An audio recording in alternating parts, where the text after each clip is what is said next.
Send forth, we beseech thee, unto thy servants who bear office in this country, the spirit of charity and justice, that they may in all things walk before thee with steadfast purpose and a single heart, and faithfully serve in their several offices.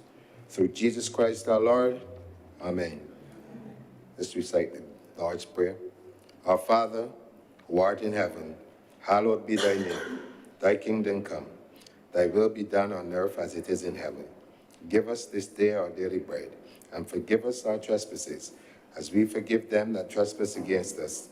And lead us not into temptation, but deliver us from evil. For thine is the kingdom, the power, and the glory, forever and ever. Amen.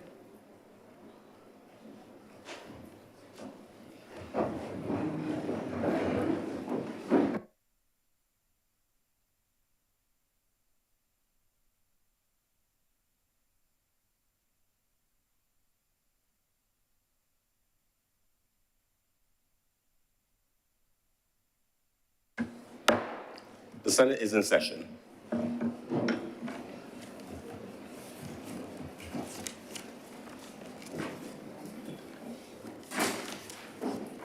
Messages from Her Excellency, the President. I've received the following communication from the President of Barbados. Dear Mr. President, I shall be away from the island on duty leave during the period 3rd to 5th February 2023. In accordance with the provisions of Section 33 of the Constitution, the Very Reverend Dr. Jeffrey Douglas Gibson will perform the functions of the office of President during my absence. As the Honorable Senate will not be meeting prior to my departure, it will not be possible for the usual formal message to be sent to your chamber. Will you therefore please bring my absence formally to the attention of the Honorable Senate when next it meets? Yours faithfully, signed by the President of Barbados. Announcements by Your Honor, the President. I have received for confirmation minutes of our meetings held on Wednesday, January 25th, 2023, and Wednesday, February 1st, 2023. Senator Cummins. Thank you very much, Mr. President. I'd like to move the confirmation of the minutes of the meeting on Wednesday, January 25th, 2023, and Wednesday, February 1st to be confirmed. The question is that those minutes be confirmed. Honorable Senators in favor, please say aye. Aye. Those against, please say no. I think the ayes have it. Those minutes stand confirmed. In terms of further announcements, I have apologies for absence today from Senator Walcott. He is servicing that World Health Organization antimicrobial committee today. And indications of late arrival from Senator Maynard. Those are the only announcements for today.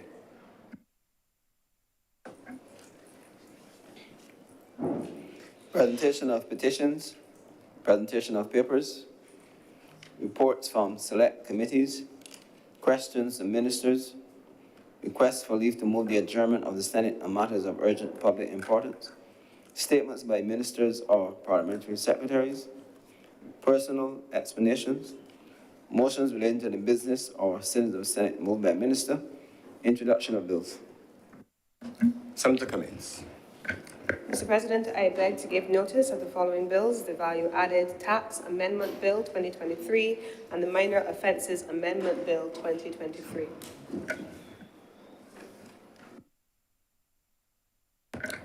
Mr. President, I also beg to move the first reading of the aforementioned bills, the Value Added Tax Amendment Bill of 2023 and the Minor Offences Amendment Bill of 2023.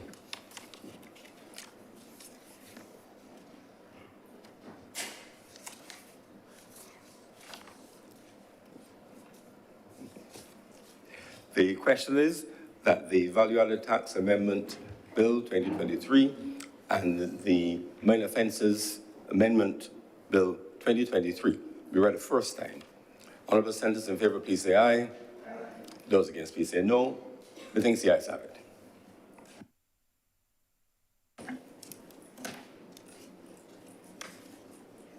Private members' business. Private members' business. Order number one, sir. In the name of Senator Dr. the Honorable C.W. Brathwaite, to resume the debate on the passing of a resolution that in light of the global food crisis, that Barbados develop an integrated food security plan which will inter alia reposition the agricultural sector, and that the plan informed by the Agricultural Development Vision of 2012 be reduced to a development document and made available to the Senate.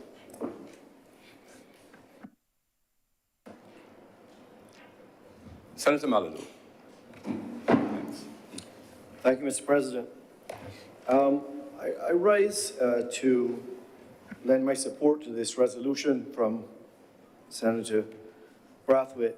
I don't think anyone would deny the importance of what has been stated in this resolution, especially coming on the heels of what has been the global disruption in logistics, in production, in finance, and recognizing Barbados's unique position in the world, being able to be self-sufficient, even if that is not attainable, but to aim for it, that perhaps we could be, in some ways, at least partially self-sufficient in our food production.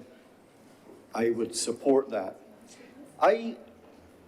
What I would like to do, Mr. President, though, is to limit my comments into the area where perhaps I can assist or have some, perhaps some knowledge.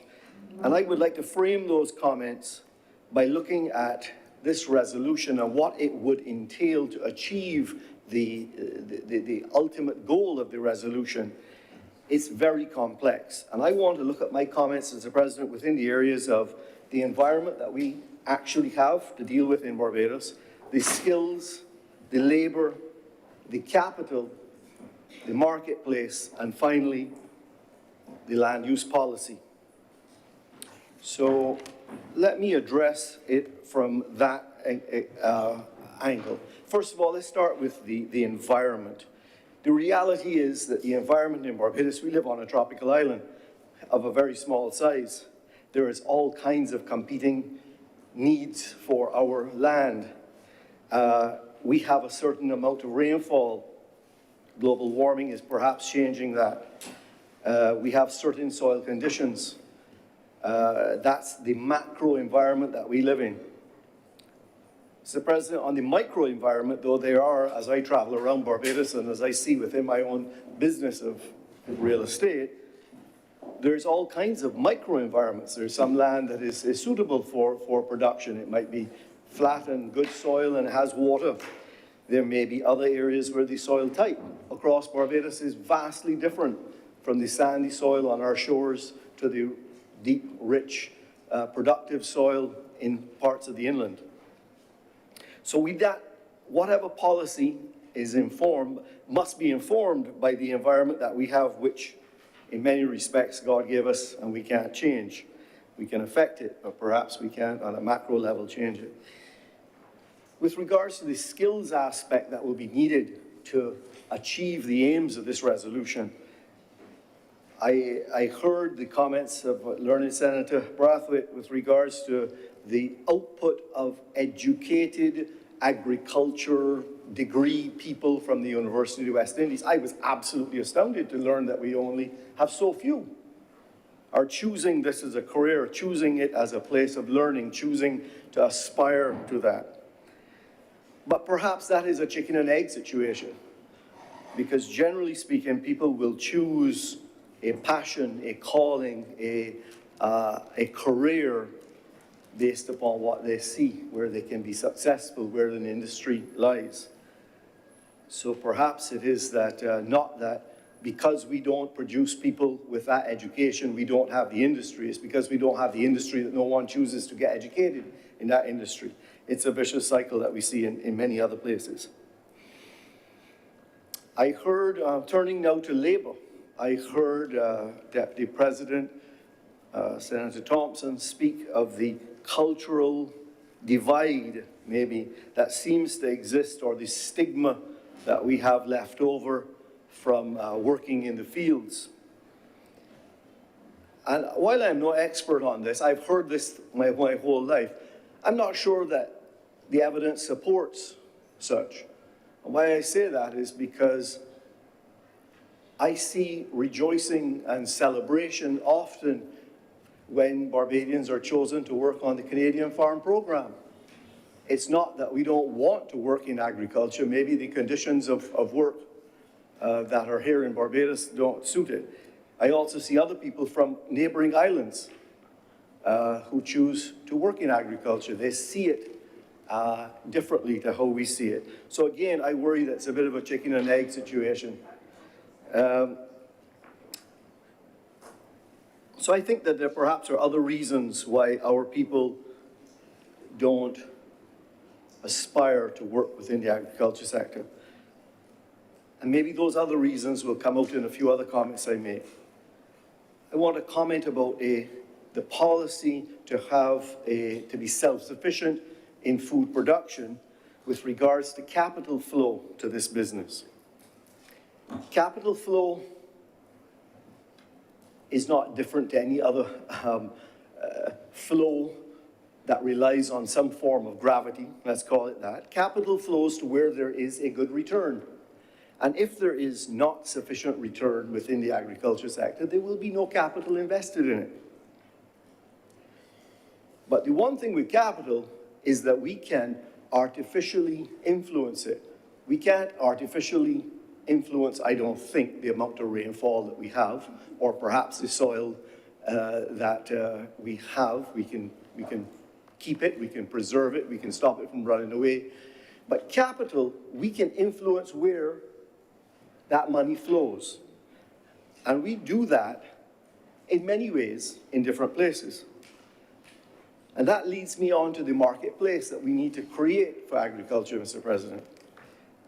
And I mean by the marketplace, the incentives, the taxation, the policies that surround the agriculture business. You know, I have seen us protect or encourage various industries in Barbados. And there's no doubt that for successive governments, they have tried to protect and incentivize agriculture. The evidence demonstrates to us that it has not worked perfectly. Certainly my understanding is that we subsidize sugar production for good reasons to some extent. But if we look at other industries that have been protected, I would comment on three and ask whether or not we have offered to our agriculture sector, our food production sector, the same level of focus, the same level of urgency. Fast food.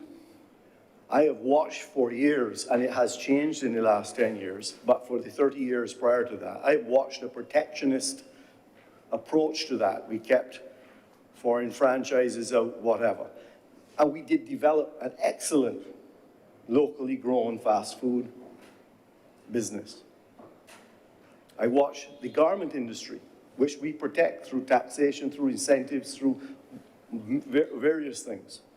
I work at the furniture industry. And all I ask this chamber, all I ask, Mr. President, is to consider, have we really thought about how important food security is to us in setting policy that will allow capital to flow to that industry such that we could achieve the objectives? We have done it in other industries. Have we done it in agriculture? I'll turn to one last area which I mentioned, which is the land use policy. I have spoken on this outside of this chamber in my private capacity on a number of occasions, and perhaps this is one area where I do have some expertise. Our land use policy, which is encompassed in the physical development plan, needs to recognize the competing uses for our land. If you find a piece of land that's on a white sand beach with calm Caribbean waters, chances are the highest and best use of that land is a hotel. On the other hand, if you find some flat land with great soil and easy access to water, chances are we should be keeping that for agriculture. But if we drive around Barbados, as much as that physical development plan informs us, and it's a great plan, I worry that in fact the implementation of it has been different to what the plan says.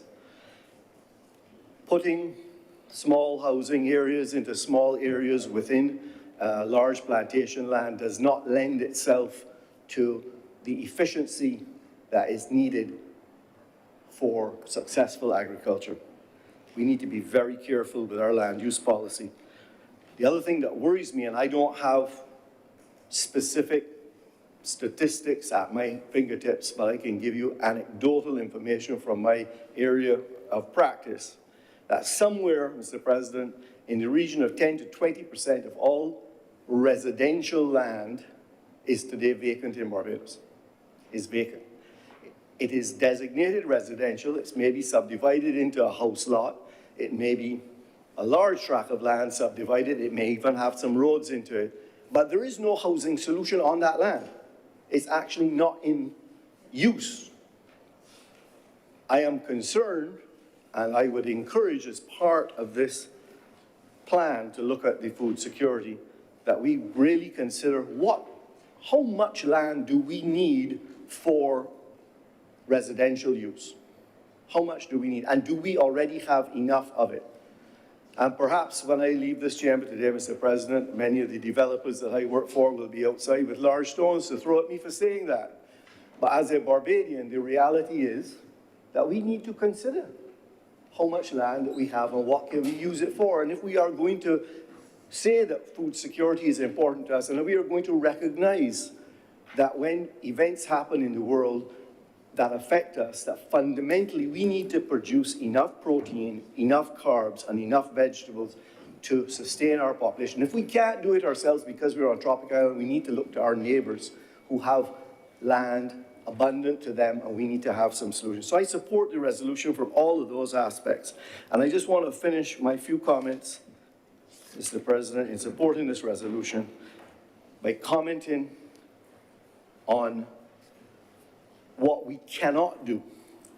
Let's be realistic in our food security to recognize that if in fact our borders were closed and we had to rely on feeding ourselves, as far as I'm aware, again, not an expert, in order for us to raise chickens in Barbados, we import the broiler eggs and we grow them. We can't produce enough chickens ourselves.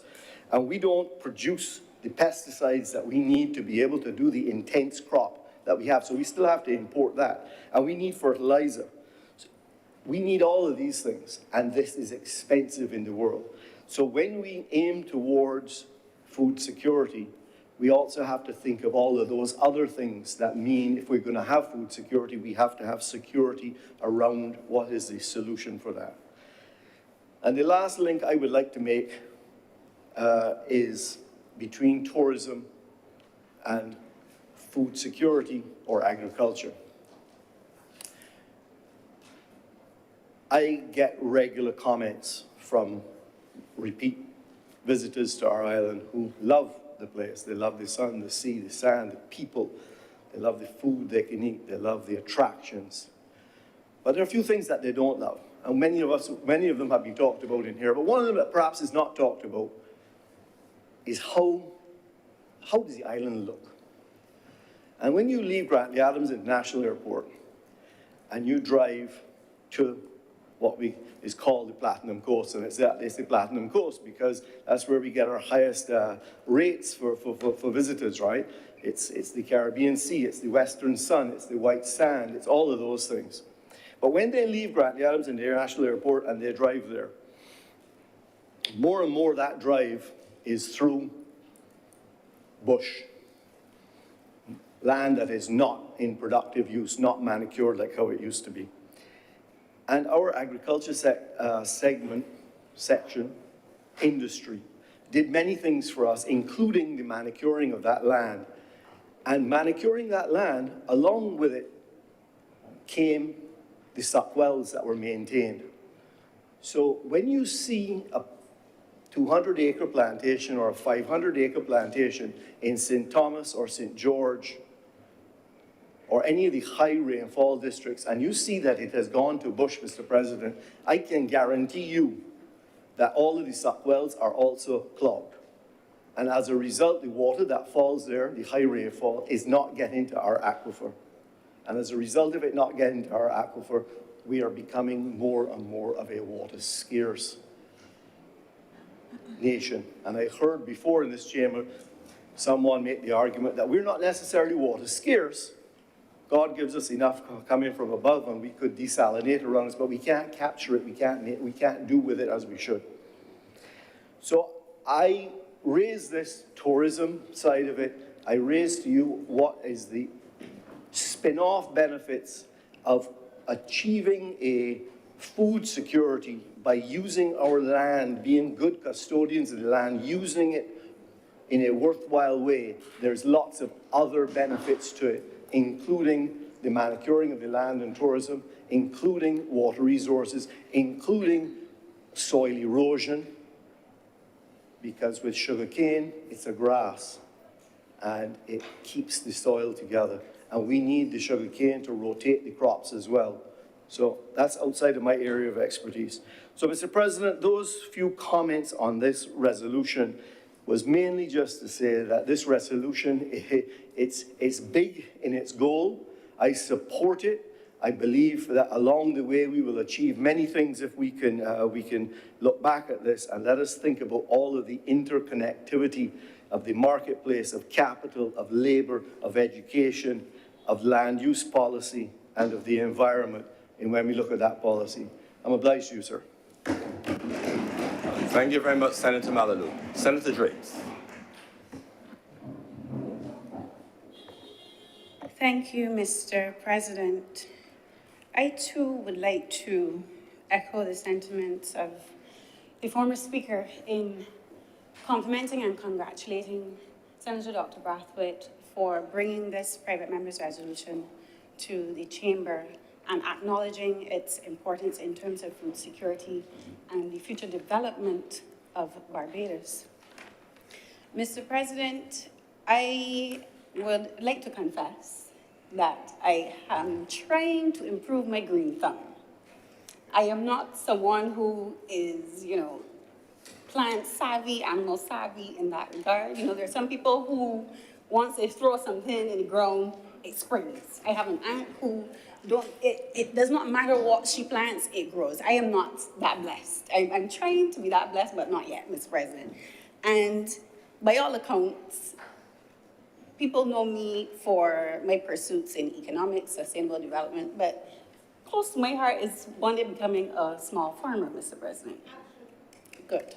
So now that I put that out into the atmosphere and into the universe, hopefully it will come back to me tenfold. Yes. Don't make some persons have said delusions of grandeur, Crystal, but nonetheless, Mr. President. But what I want to say is persons who are we call, quote unquote, younger generation in Barbados, and it was mentioned just now, are not moving into the agricultural sector. And for all intents and purposes, it is because it is not seen necessarily as lucrative.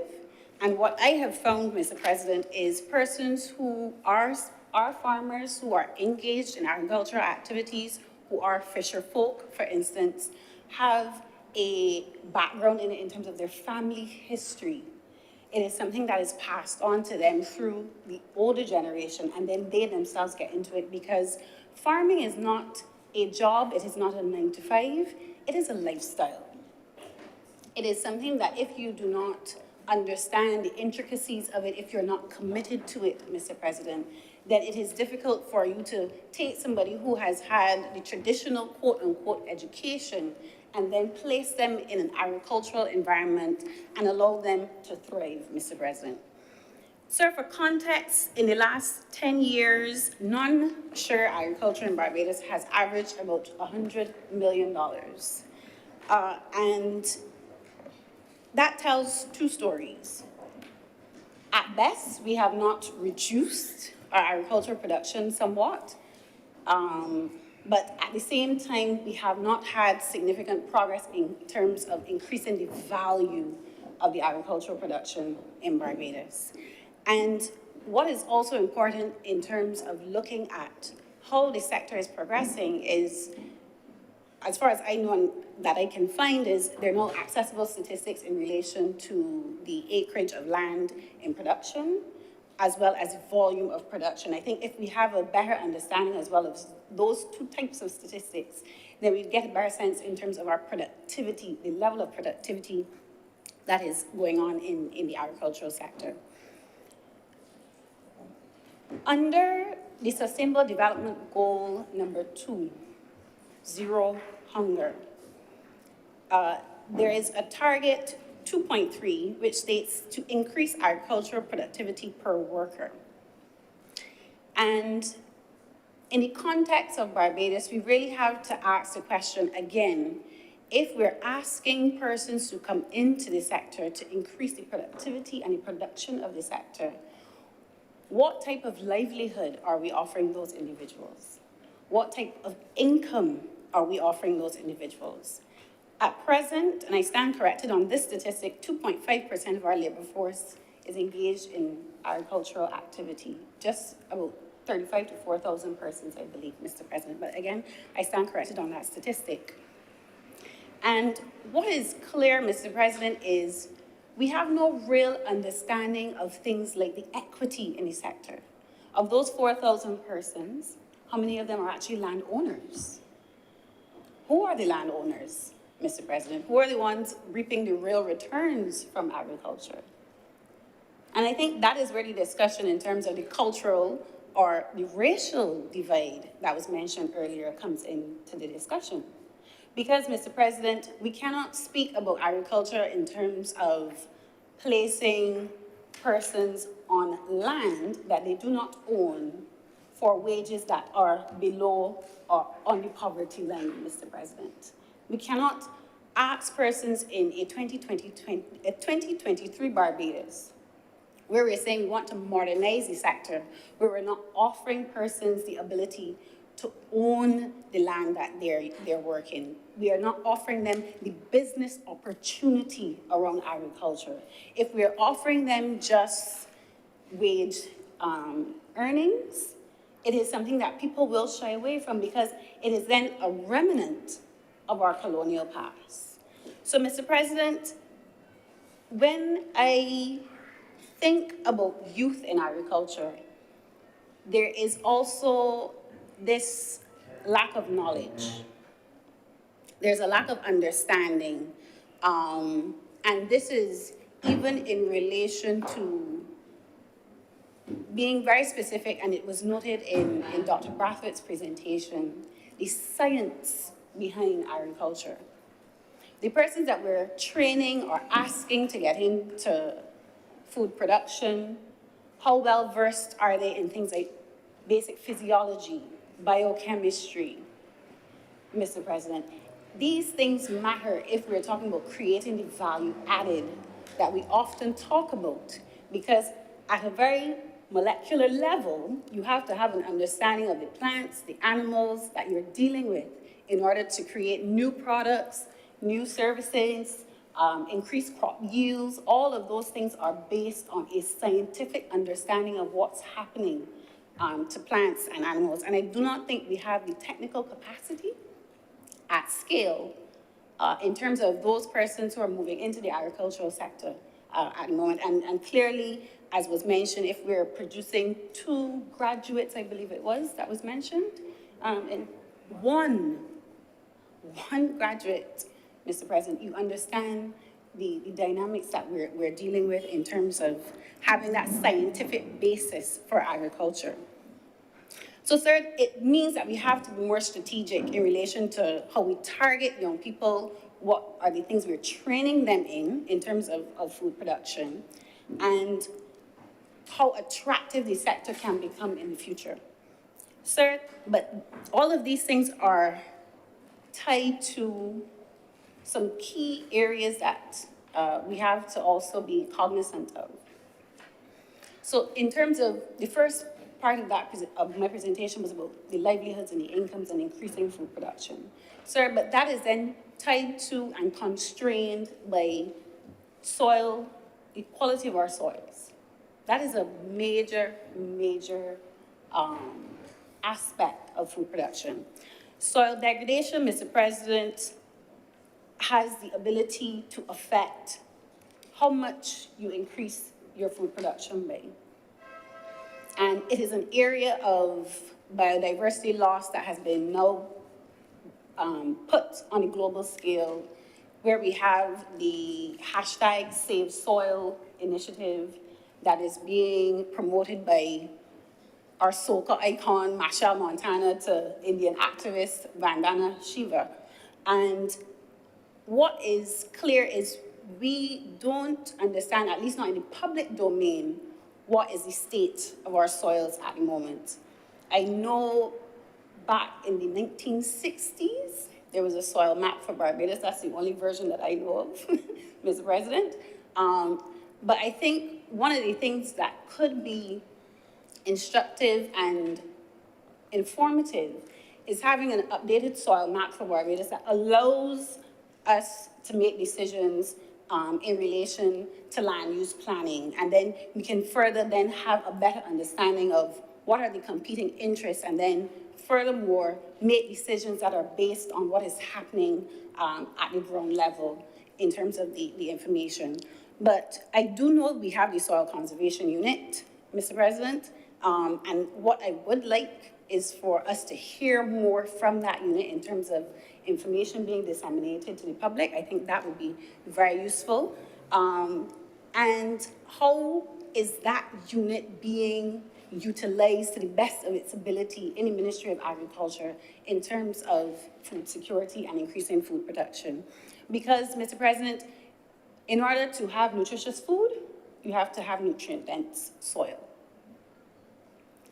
Sometimes you see in the supermarkets, people talk about the lack of color in some fruits or vegetables. And that is also an indication of how nutritious a food is, Mr. President.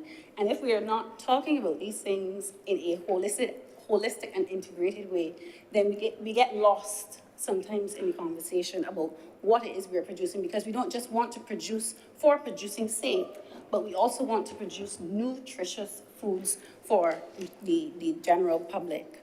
And that, Mr. President, is critical in terms of nutrient-dense soil. Sir, I want to quickly just speak about the Barbados National Strategic, the National Biodiversity Strategy and Action Plan 2020. Because agriculture has a cross-cutting theme to a number of other areas in terms of our development planning. In that document, there is, on page 34, a table that speaks to the implementation gap for the 2002 report. And in that plan, it stated that Objective 12, to promote the conservation and sustainable use of biodiversity in various sectors, agricultural, health, fisheries, and tourism, there was Strategy 1, and that was specifically related to agriculture. And it stated to encourage agricultural biodiversity conservation and sustainably use by revising approaches to agricultural management. Sir, in that table, there were 15 activities that were listed that were not implemented. 15 activities, and this was since 2002, over 20 years ago.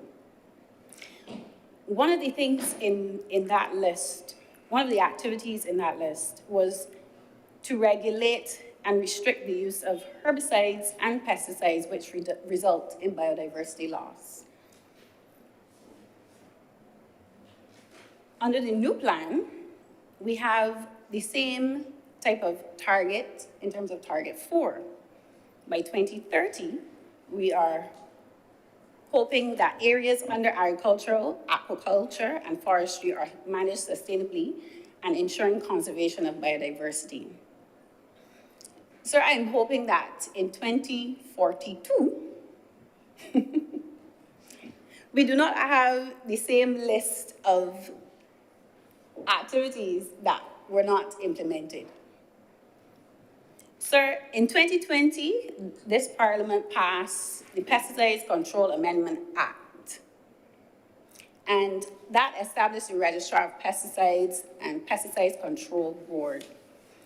And to date, Mr. President, I am not sure if I've heard if either of those two mechanisms have been staffed, operationalized, if they have been functioning, and what progress has been made in terms of the activities under those two mechanisms. And I think that when we pass legislation in here and we don't hear the updates, we're not aware of what is happening on the ground, it can become almost a paper pushing exercise, dare I say it, in this chamber, because you don't feel as though the legislation that you're passing is having the impact that it's supposed to on the ground. And I just want to ask the question in terms also of the legislation that we just recently passed, in terms of the Animal Veterinary Health Bill, or Act, I should say, no, it's passed, and the Plant Protection Act. A number of authorities, two authorities in particular, were established under those acts. And as we move forward in terms of talking about agricultural production, we have to go back sometimes to see how far we've come so that we can establish the benchmarks, to know if we are falling short on our objectives, because we don't want that 20 years later, although we've passed an amendment in 2020 that establishes a registrar of pesticides, we are still not regulating pesticide use in Barbados. So, Mr. President, I do support the resolution in terms of the devising of a concrete and comprehensive plan for the agricultural sector in Barbados in relation to food security. And Senator Malalu touched on a number of areas as well in terms of land use, the environmental impacts. And it begs the question, do we want just to increase food production and enhance our food security? Or is it that we want to increase food production and enhance food security in the context that it has a net benefit effect to people and the environment? Mr. President, I'm obliged to you. Thank you very much, Senator Drakes. Senator Dr. Hines.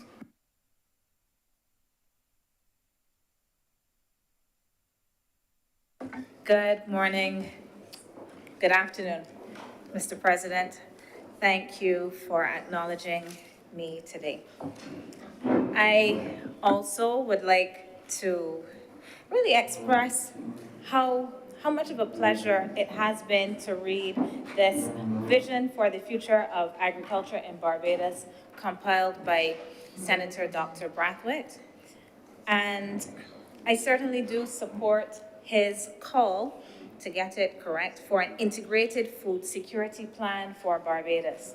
And I think the emphasis on this being an integrated plan is really critical, not one that sees agriculture in a simplistic way. And I learned so much from reading this document that he so graciously provided for us all.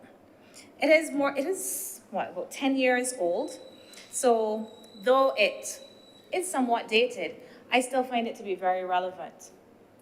The document speaks specifically about global financial crisis and not the crisis that we have just come out of, although this also, the COVID-19 pandemic and I guess other crises that we have experienced and also will experience, they bear some similarities in terms of the consequences. So while I can accept that there is some refreshing of this document that will be required in order to make this a developmental document for Barbados, I think so much of it remains pertinent, and the fact that it remains pertinent tells us a bit about how little we have done in the intervening decade to address agriculture.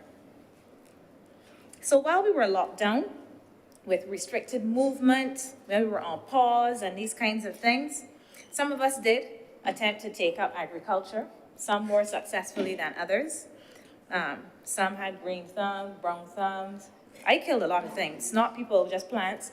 But I also was successful in growing some. But what this really taught me in a kind of experiential way is that agriculture is not necessarily easy. People tend to think, oh, you could just go and do some farming, go and plant some things.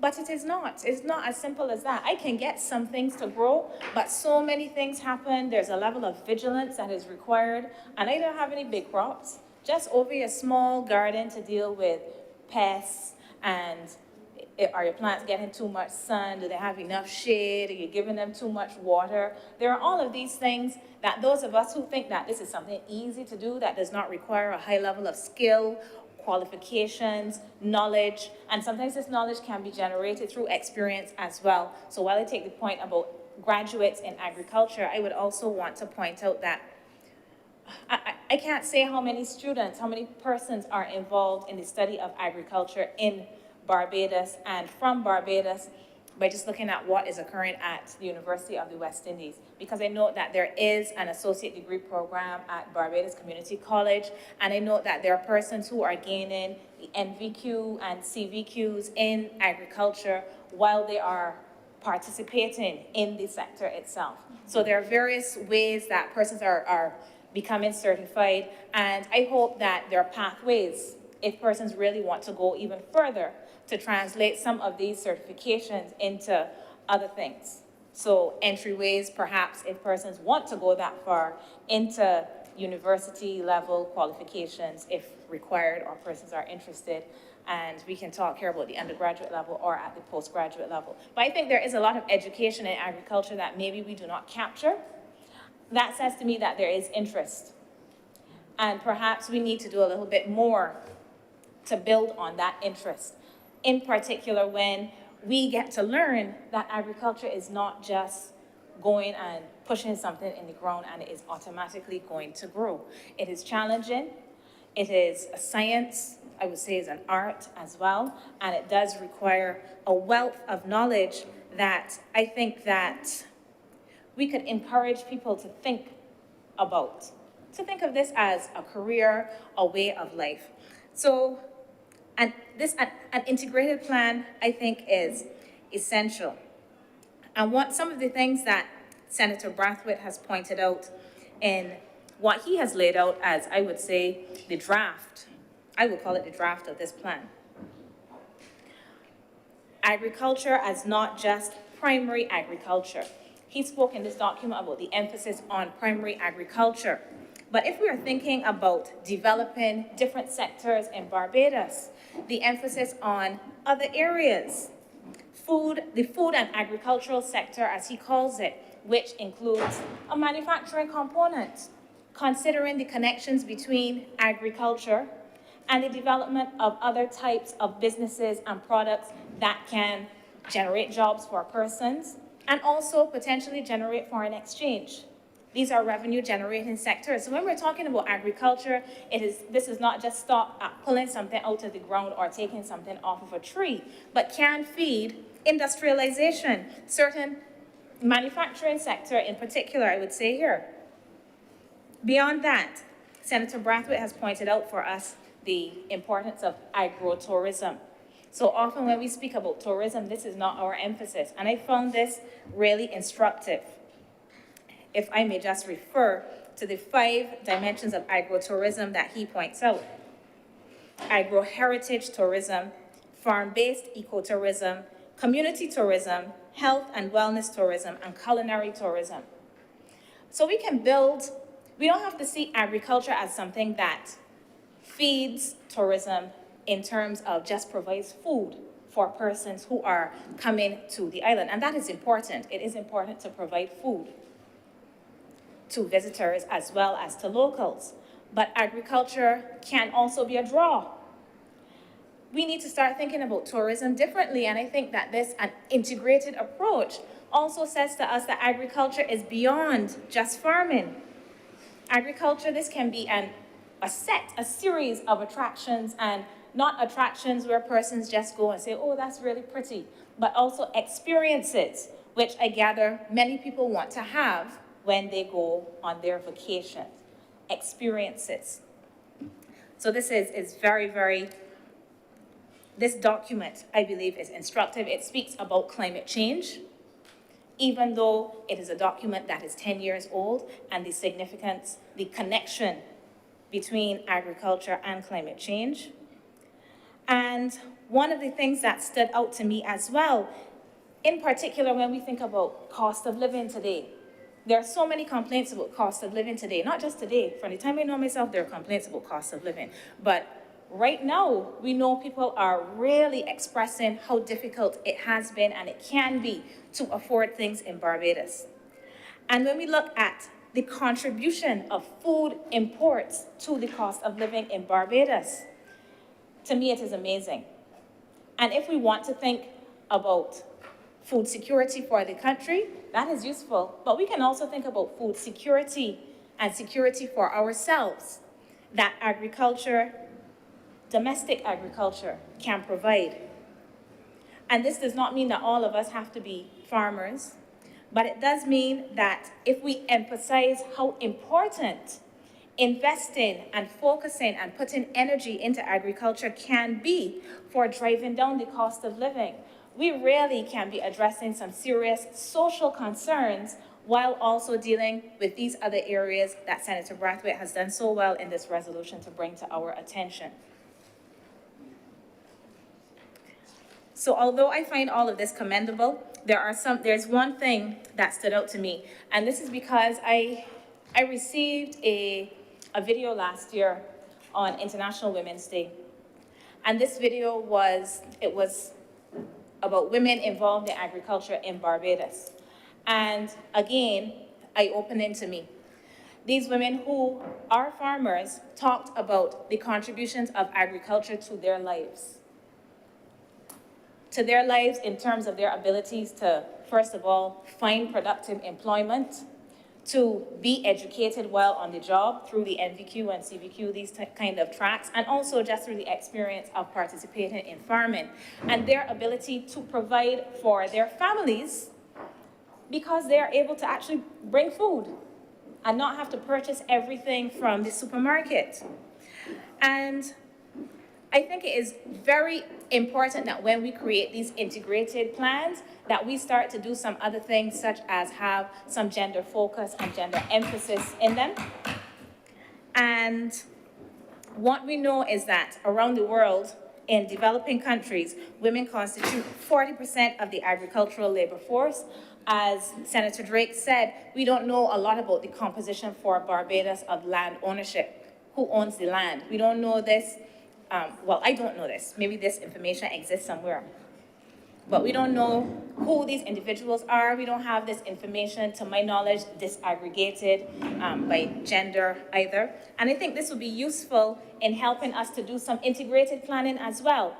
We have a lot of discussion about the problems that men face in Barbados, and we can see these things come into the fore when we look at violent crimes and crime statistics. And this is important. How do we have an approach that strategizes for agriculture, that seeks to bring benefits to men and boys who may be pulled into other activities, and also that thinks about the gendered nature of our relationships in Caribbean societies in Barbados, in which, whatever people may say about this, our households still tend to be predominantly female-headed households. And what we can see from some of the research that comes out of the United Nations is that there has been some emphasis, strategic emphasis, on encouraging women to be involved in agriculture so that they can provide for their families, so that they can provide nutritious food for their families, so that they can be contributors to their country's development, while also emphasizing areas such as food security, and all of these others that I have previously highlighted coming from Dr. Brathwaite's very good document. There is a bit of information that I was able to find about women and men in agriculture in Barbados.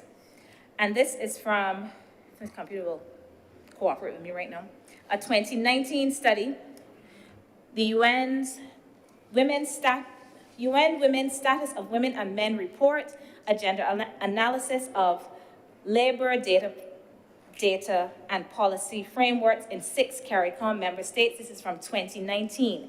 And in 2019, across the region, men are more likely to be formally employed in agriculture than women. In Barbados, the statistic for 2019, 2,903 men compared to 1,123 women recorded in agriculture. Barbados actually performs quite well compared to some of our neighbors in terms of that gender balance.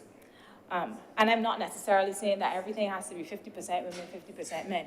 But what I am saying is that in terms of, so this is a small number, as Senator Drake brought to our attention. It is a small number. But it is a number that I think we should place some emphasis on if we are considering things like, we talk a lot about poverty alleviation and addressing living standards and people's abilities to provide for themselves. Maybe we need to go beyond framing agriculture as a sector that is in place primarily to serve the supermarket or the market or the tourists, and as a sector that really can be critical for addressing some of these issues that we face in society. So this is the one area that I would love to see a bit more emphasis on in an integrated policy.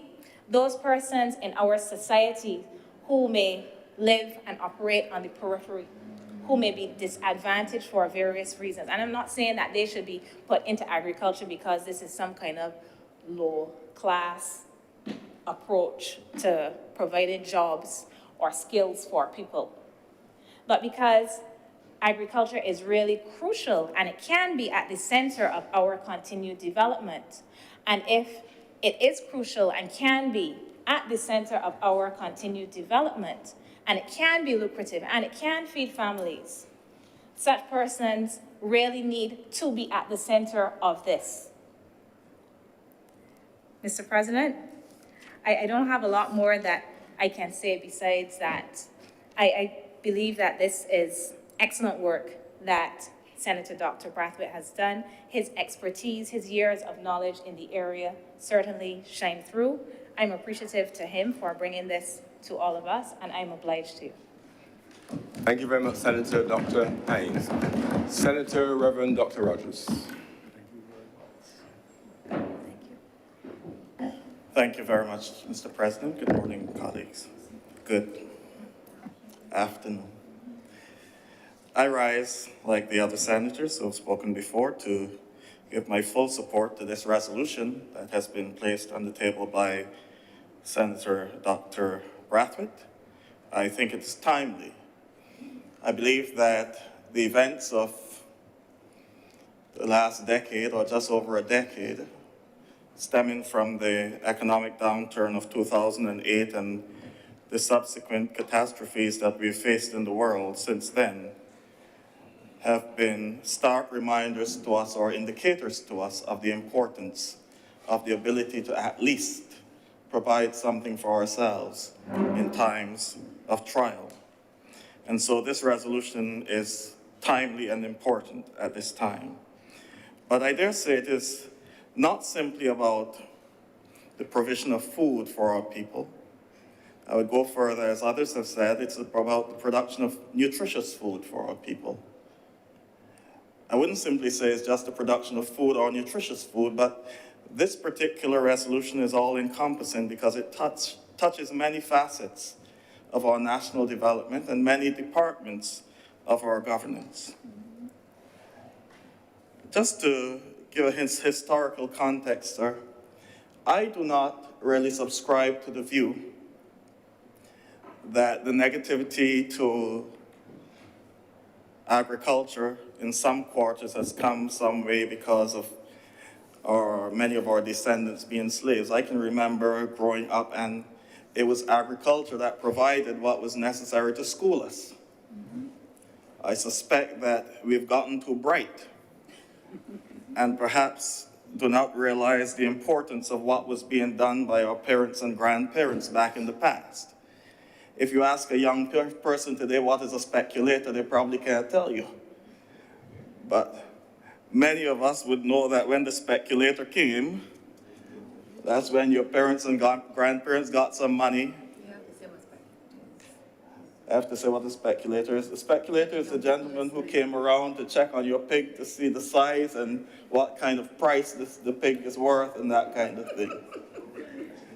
And that, there we go.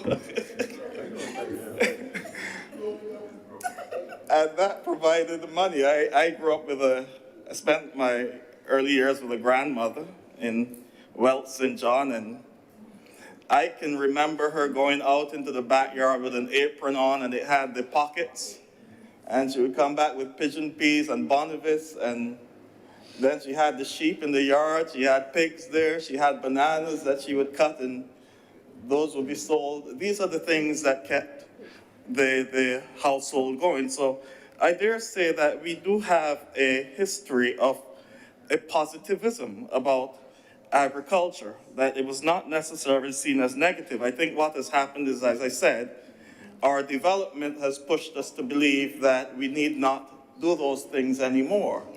And some of the very persons who would have been schooled on the pig now turn their back on the pig and farming and the other things that we do.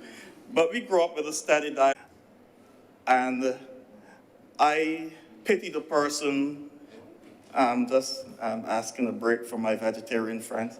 I pity the person who hasn't had a good belly soup, sir. You know, sheep belly, pig belly, every belly. And these are the things that kept us strong. Or a good cowskin sauce, or anything like that. So I'm just saying these things to say these are the things that nurtured us. But we've had a drifting away from that kind of diet from generation to generation. And so I believe part of food security deals with some aspect of retraining the taste buds of our people to eat what is actually grown on the island. I'm not saying you have to eat the pork and everything, but I also, I'm speaking for my vegetarian friends. I'm very conscious of what they're going through with me mentioning these things, so I'm making sure I cover this part of it. I know what I think, sir. In fact, today, sir, the gospel lesson in church was in Mark's Gospel, chapter 7, and verse 14 and following. And in verse 15, Jesus said, "It is not what goes into the man that defiles the man, but what comes out. And therefore he declared all foods clean." So I'm just thought I'd point out that one. That was actually today's lesson before I came here, sir.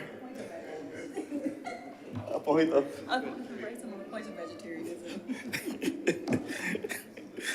So food security may be about retraining the taste buds of our people to eat what is actually produced on the island, getting our young children to eat yam and potato and sweet and edibles and those kinds of things again. Of course, that takes us into another sector because it requires advertising. It requires us to, as Senator Brathwaite, when he made his presentation on this resolution, give some of the nutritional values of these things compared to some of the things that are imported. And I happen to know that campaigns work very well in Barbados. There was a time, sir, I don't know if you remember, when Barbadians had eased off on eating pork. And then all of a sudden, that was in the early 90s, I think it was, all of a sudden they got an ad about proper pork, and now pigs are running scared in Barbados, sir. Even 2 Saturdays ago, sir, I usually give the guys down by me a little trouble, the Rasta fellas and things. So I saw one of them with a styrofoam packet, and I said, "I think I smell pork in there." And he said, "Rev, boy, pigtail ain't pork here." So I went by another one to verify, and he said, "Yeah, Rev, pigtail ain't pork." So even...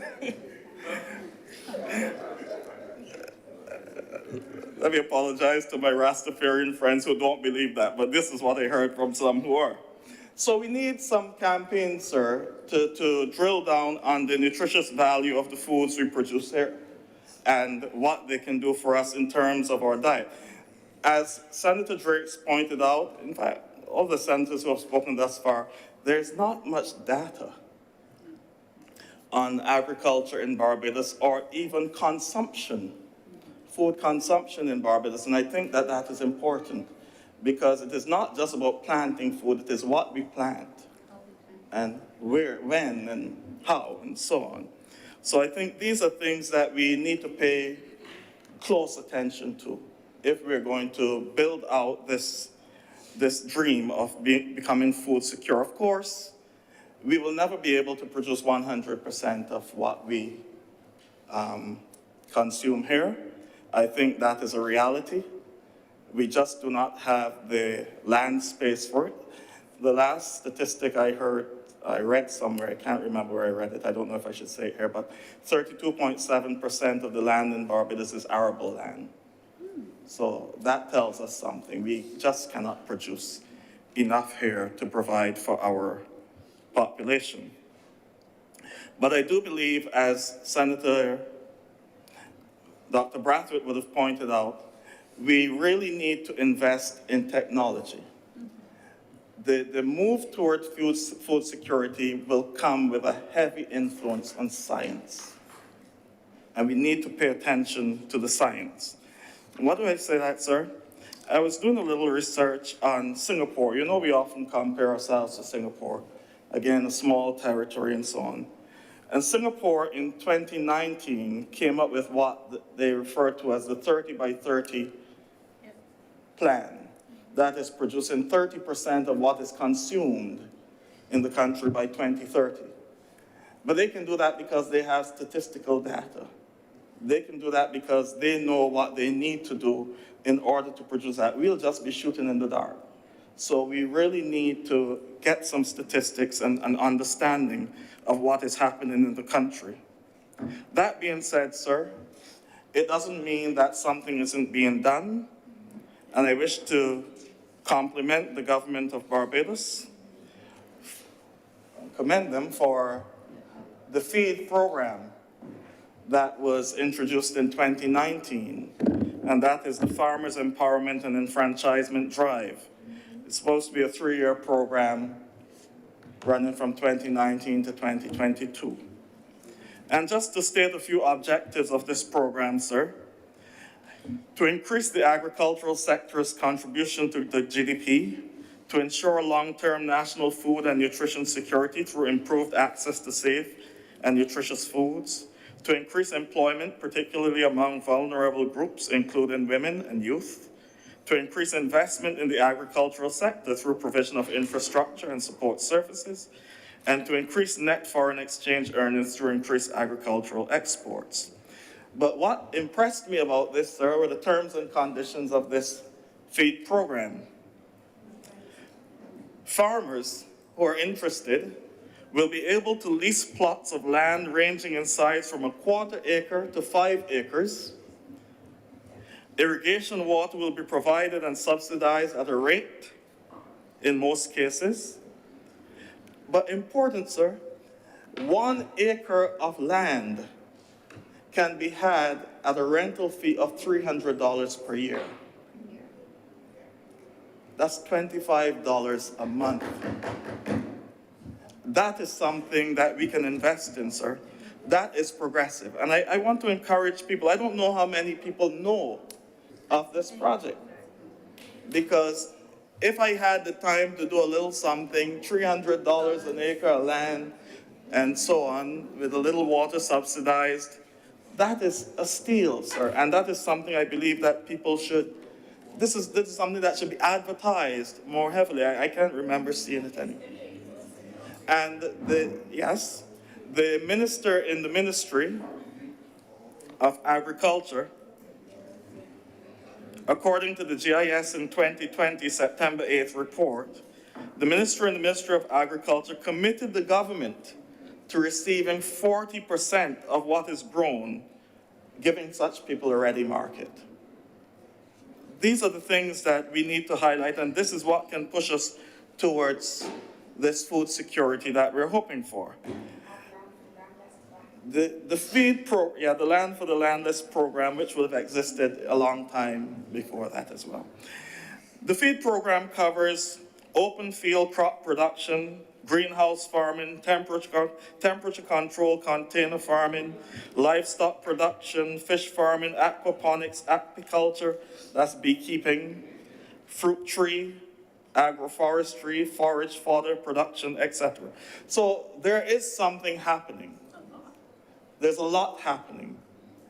But now we have to ask ourselves, why aren't our people getting involved? I know we've talked about the young people not being interested in agriculture, sir. I beg to differ. I have noticed, I don't know if the other senators have, that when they have these police drug busts, those plants look pretty healthy to me. Just saying, you know, so, and food security is not simply about planting food for consumption, but it's about providing people with a means by which they can purchase food. And so it's not only about food crops, it's about those things from which they can earn a living. I know we have the medicinal cannabis industry, where two of the senators in here would have been, one is and one was, at the head of that organization. But I dare say, I still have some problems with that, sir. As I would have pointed out in my debate on that, I do not believe that we should be planting anything in Barbados that is above 0.3% THC. But in as much as it is there, the question is, who has access to it? Who has access to it? Can a bank lend me money to invest in it? Or do I have to have capital up front? I'm just asking a question. Yes. So I'm just leaving it there, sir, to say that there may be areas that our young people are interested. I know that there are some entrepreneurs as well, because the government from time to time misses its cassavas from its ground. And there are people who are more than interested in selling agricultural produce. I'm just saying that's there. But even for those invested in agriculture, sir, we have some things that we have to fix first. We have to fix the problem of predial larceny, sir. I know that I've heard that under the new medicinal cannabis industry, people are going into drone technology and all those kinds of things. But for the average person doing his or her farming on a small plot of land, we really need to have some firm penalties for people carrying people's stuff away. I spoke to a plantation owner several years ago, and he said, you know, he would call the police, he would go to court, and one day he went to court dealing with a case, and back in the ground the afternoon, the fellow passing, hey buddy, I can pass later. As if just joking at the system. And so I know that particular plantation owner decided, all right, I'll fix that. And so when his crops are getting near the point to harvest, there's some floodlights set up, and if you're bad, pass through there and hope that you get back out. It's just simple as that. I'm not supporting it, but that's just the length that people have to go to protect their things. And even in people with their small little plot, just yesterday, sir, I visited one of my members. This lady walks with a cane. She has a problem walking, but she goes into her garden every evening and she does a little thing. And she said, you know, Rev, I had a bunch of planting right there, and just when somebody came and cut them. Somebody came and cut them. And these are the things that are happening in Barbados and deterring people from getting involved in agriculture as well. We also have to deal with, as Senator Drake sort of pointed out, and I believe some others, crop pests. A few weeks ago, we dealt with, when we were dealing with the Animal Protection Bill, I made mention of some parakeets that we're seeing on the island, some green parakeets. And I just read an article in the Jamaican Observer from January 7th, where they're now having problems with them. It is called the rose wing or the Indian ringneck parakeet. And the problem with these things is that, as the Jamaican Observer points out, they attack corn, gungo peas, and citrus. I'm sure that we've seen the WhatsApp video going around of a whole cornfield just being ravaged here in Barbados by those birds. And what is dangerous about them, sir, is that they multiply rapidly. They multiply rapidly and they move around in packs of 700 or so. So, flocks, yeah. I sound like another, anyway, don't touch that one. Flocks of 700 or so. And we saw what happened to that cornfield for those who saw the video. You can imagine a farmer, as we've pointed out, farming isn't easy. It is not an easy job. And you have your crops, and then all of a sudden something comes. And that must have been something that was brought in here by someone. So I'm just saying that we need to look at that as well. And of course, we had the nice debate. I call it a debate because they were not talking to each other, but they spoke to the same thing about culling monkeys or what we should do with them.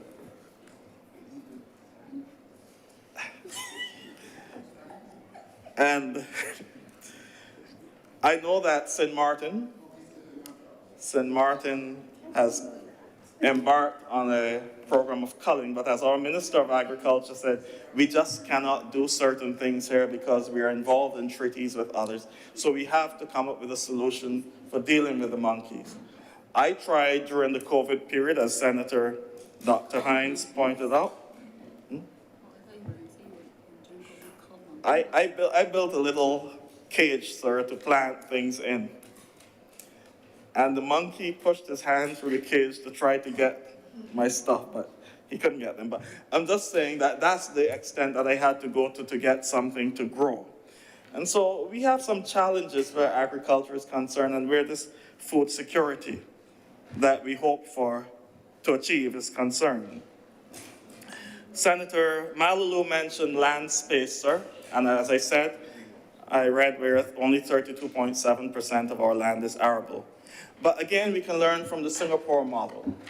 Because Singapore, being a small country, what they have done is invested in technologies where they are growing in buildings, vertical agriculture.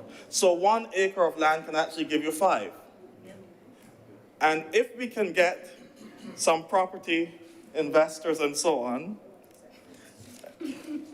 interested in assisting people along those lines and assisting the government along those lines, we can, or even a private sector venture, 1 acre of Barbadian land can give you enough space to produce 5 acres of produce. Or you can even, I don't know how high you can go, but these are things that we need to look at if we're going to put a dent in this food security problem.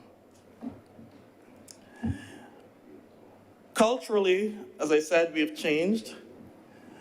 We have moved away from a market culture to a supermarket culture. And that brings with it some added cost. Farmers are having difficulty finding outlets for their goods. They would produce their produce in the supermarket, will buy it at a low price, and by the time they go in, they can't believe that that's the same thing that they had.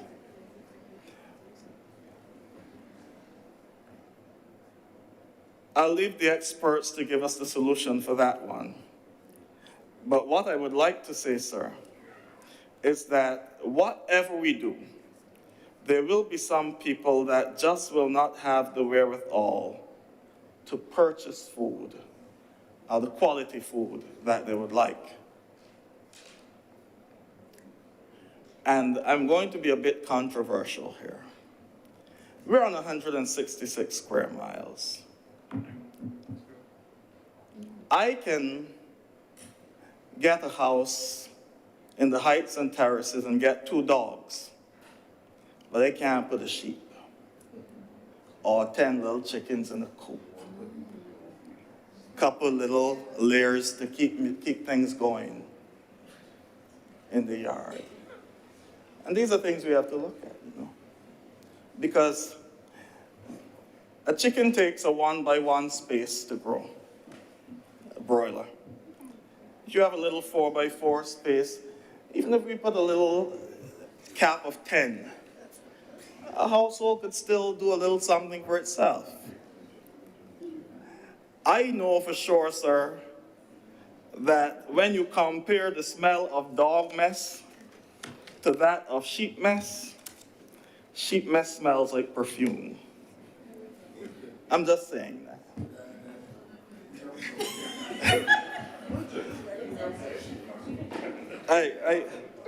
I have a sheep, sir. I said it was going to be controversial.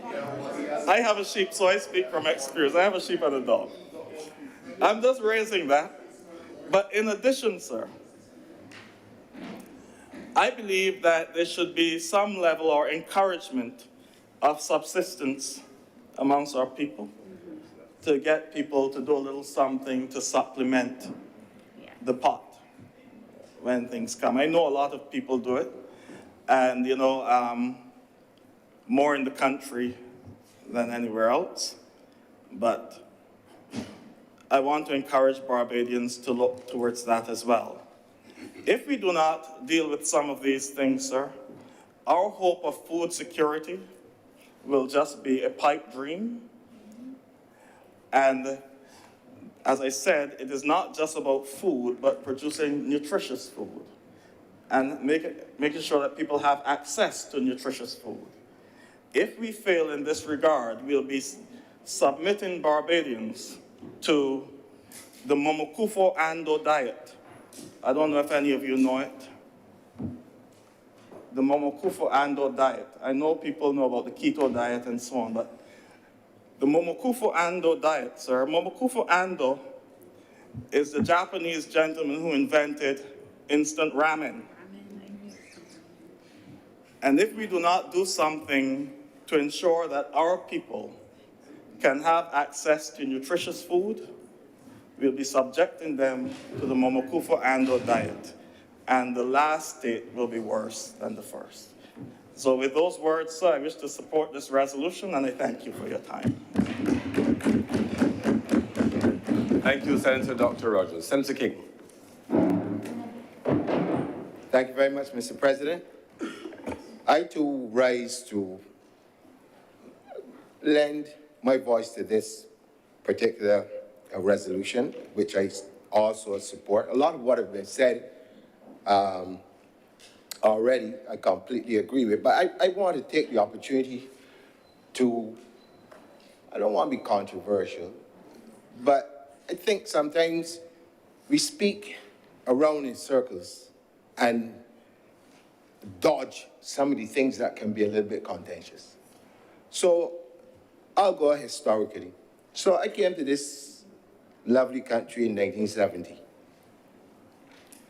One of the things I noticed then, when I came here, was that all of the houses within rural Barbados where I lived had either kitchen gardens, fruit trees, sheep, goat, chickens, ducks, guinea birds. You could go on and on and on.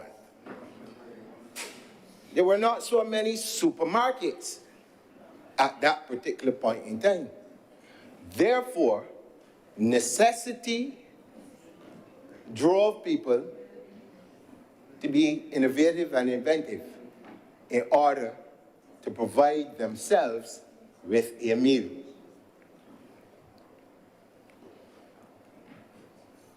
Education at that particular time was paramount. Everybody was telling you, get a real good education because they don't want you to go in fields like me. And it was interesting that at that particular point in time, when you were in school, those people who were grasping education as well as they could were sent to the garden to do what? Agriculture. Because the thinking at that particular point in time, like it or not, was that agriculture was for the non-academic students. And people therefore began to develop an idea, and this is why you only get one person doing agriculture. That smart people are not supposed to be involved in agriculture. It's for the people who can grasp these things very well. You also had, in the 90s, a building boom, within which landowners offloaded their lands to do housing projects. So we had a lot of land going out of agriculture. You gotta be real. Stop playing games. Because the decisions that you make and the actions that you take will come back to haunt you. That is what we're facing now. The decisions that we made concerning agriculture. Now, I sat and I've listened to people in here, people on the outside, people on the calling programs talking about agriculture in terms of Barbados exporting things. Remove that dream from your head. This is a dream, a pipe dream. Look at, you don't have the space. You don't have the capacity to create products or whatever that are going to match larger territories or even give people the pricing of other things. But if you're going to go into niche market areas that you are prepared to do excellently, then you have an opportunity to cut out those markets for yourself. I have always said that if I were dealing with sugar, I was not selling bulk sugar to nobody, nowhere in the world at all. Not happening. If I had my own way, there are lots of people in the world who have large egos. And they like to know that they can have things that the rest of the world cannot have. That would be my target market. If it means that all of the sugar that I produce, I had to sell it to Dubai or Saudi Arabia or wherever, where people will be prepared to pay me anything for it because nobody else can get it, I would do it. But in putting out bulk sugar the way that we do it now, you're never going to make a profit. Those days are done. So we have to think, how do I get this into markets, specialized markets, in a complete different way? Same thing will happen with your other agricultural products. Look, I walk around this country and I see castor oil trees growing wild all over Barbados. No one has stopped to ask, what can we do with castor oil? Can we create a product using this castor oil that is unique? What can we do with it? So there are lots of things that we bypass and then argue about agriculture. You could go online. You see people in the middle of a desert growing food. And I understand climate change is real. I understand it. But if you're going to tell me, and I think Senator Rogers made a point, we have to look to the science. Because if people in the middle of a desert are growing food, the science is there. You see people taking airplanes and going in the sky and releasing things to cause rain to fall and catching the rainwater in the desert. So the science is there. The question is, are we prepared to go this route? Or do we only see agriculture as how we know it? Land space should not be an issue in terms of growing things for food security, not for export, for food security. Senator Rogers made the point that I wanted to make also, that in urban areas, all the way in Singapore and other places in Asia, people are producing lots of food in small spaces. We have to be able to look to these types of countries and find out what they're doing it, how they're doing it, and follow suit. Look for the best practices. But for us to continue to tell ourselves that we don't have enough land space, when we also only have a population of about 300,000 people, we gotta get more serious than this. But you see, what's happened is that we've become so accustomed over the years to importing things. From one administration to the other, I have listened to people talk about the import bill high, the import bill high, the import bill high. One person I ever saw took a radical approach to some things many, many years, I remember as a child, and he smiled. One prime minister put a ban on English apples. I will never forget it as long as I live. One. And I'm saying here today that if we are serious, really serious, there are some things that we produce, and you made the point when you said the 100% of the things we don't produce, but we should eat 100% of the things we do produce. And there are some things that come from, as the old people would say, over and away, that we can do without. They are not going to make us any more healthier, or they're not going to make us live longer. But you see, the price of progress is high. So that when we believe that to get our hands dirty, or as you said, Senator Rogers, to smell the cow dung, or whatever else, becomes a problem for us, it becomes a big problem for us, but it's not a problem for the farmers in other places in the world whom we then turn around and buy these products from. Now, someone will have to explain to me, why do I need lamb? Thank you. Lamb chops from New Zealand. Why do I need it? The only reason I need it is because I refuse to produce enough for myself. And pretty lastly is a serious problem that we also have to deal with, but we gotta get serious about it too. You know, there's so many things, so many examples I can bring to this chamber of seeing things over the years that are disturbing in terms of the effect that they have on us. It leads me to wonder sometimes as a people, what are we thinking? Because collectively, we know what the problems are. And collectively, we know how to solve the problems. But for some unknown reason, we seem to be just satisfied to talk about it. And they always say, you know, why is it so many times I have to sit down and listen to people in other parts of the world come to tell me things that I already know, or things that I have done before. Like I remember many years ago, I went to an exhibition at BIDC. And in this exhibition, there were two things that stood out to me.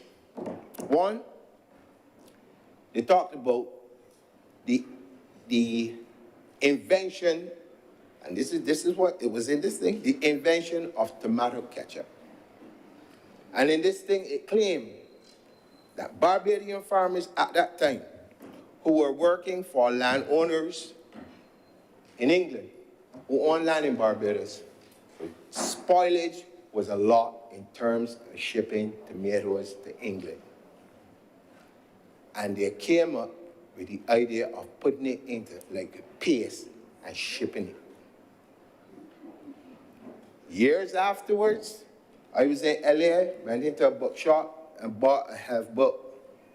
Saw in that book, 1703, grapefruit founded in Barbados. First thing I opened the book and I saw it. I thought to myself, wow, 1703 is also the year that they started talking about shipping rum. So it tells me then that there had to be something going on in Barbados at that particular point in time in agriculture that all of these things were happening. You have to ask yourself, what went wrong? For years, you've heard people talk about the experiments on sugar cane and stuff in Barbados. And technologies and things that we've shared with the rest of the world. You have to ask yourself, where did we go wrong? And I remember as a child also, never forget it, seeing there was a van that used to come out in rural Barbados and collect breadfruit to ship out of Barbados. I remember it well. And then come back to the larceny thing, because I also had an experience with it. Used to work at government industrial schools. We had a really good agricultural program. Really, really good. Boys and girls. And I remember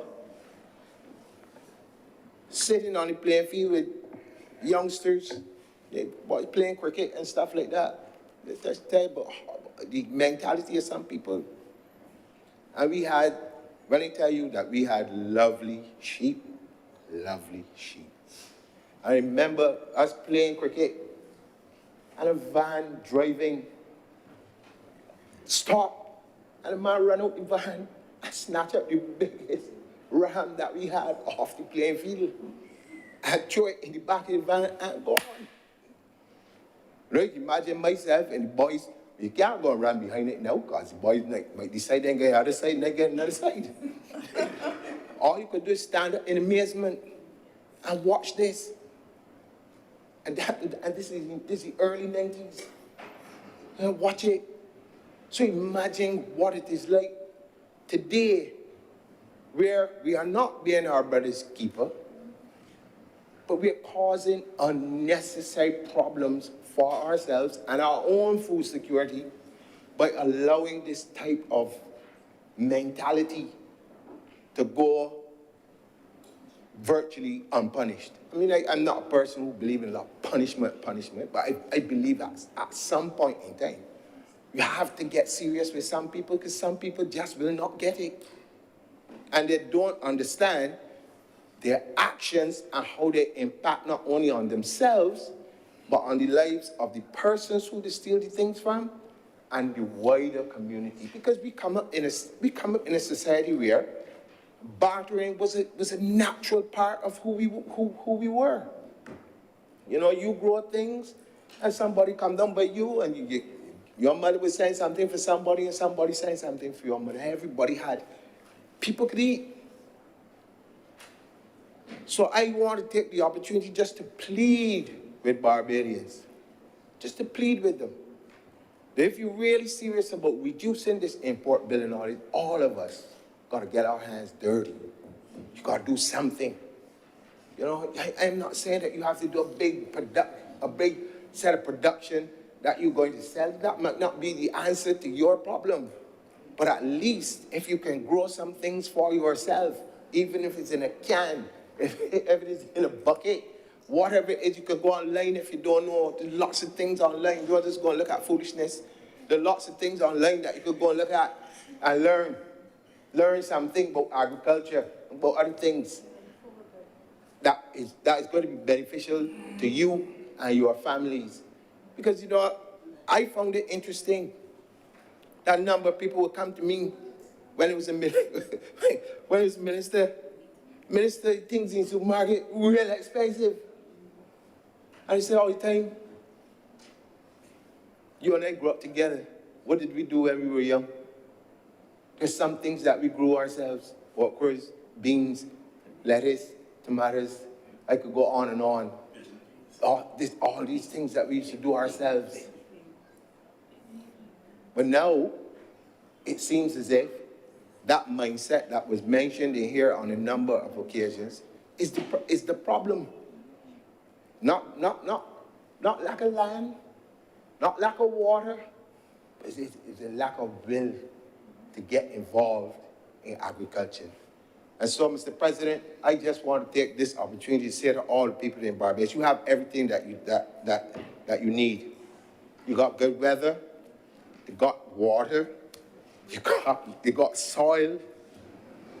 All it takes now is for a little will, for all of us to do our little bit, and you will see how that huge import bill that we keep talking about can be reduced greatly by each and every one of us taking the effort to grow a little something for ourselves. With those few words, I'm obliged to you, sir. Thank you very much, Senator King. Any more speakers? Senator Boyce, Kevin Boyce. Thank you, Mr. President. I would not want the first private member's resolution that I have seen, sir, to go without me offering some comment, as well as offering my applause for the initiative of Senator Dr. Braffett, and echoing the accolades of the other members of this place. It certainly belies and shows the need for the active citizenry that was spoken of when we spoke about our new republic. And I think we are well on our way to seeing more activity with such private members in our midst. In any debate, and this derives from an attempt, sir, to persuade, we start by understanding what we're discussing. And we've heard a narrative of different aspects of it. Of course, the focus on agriculture. But I wanted to go back to the definition of what is food security as set out by some of the previous speakers.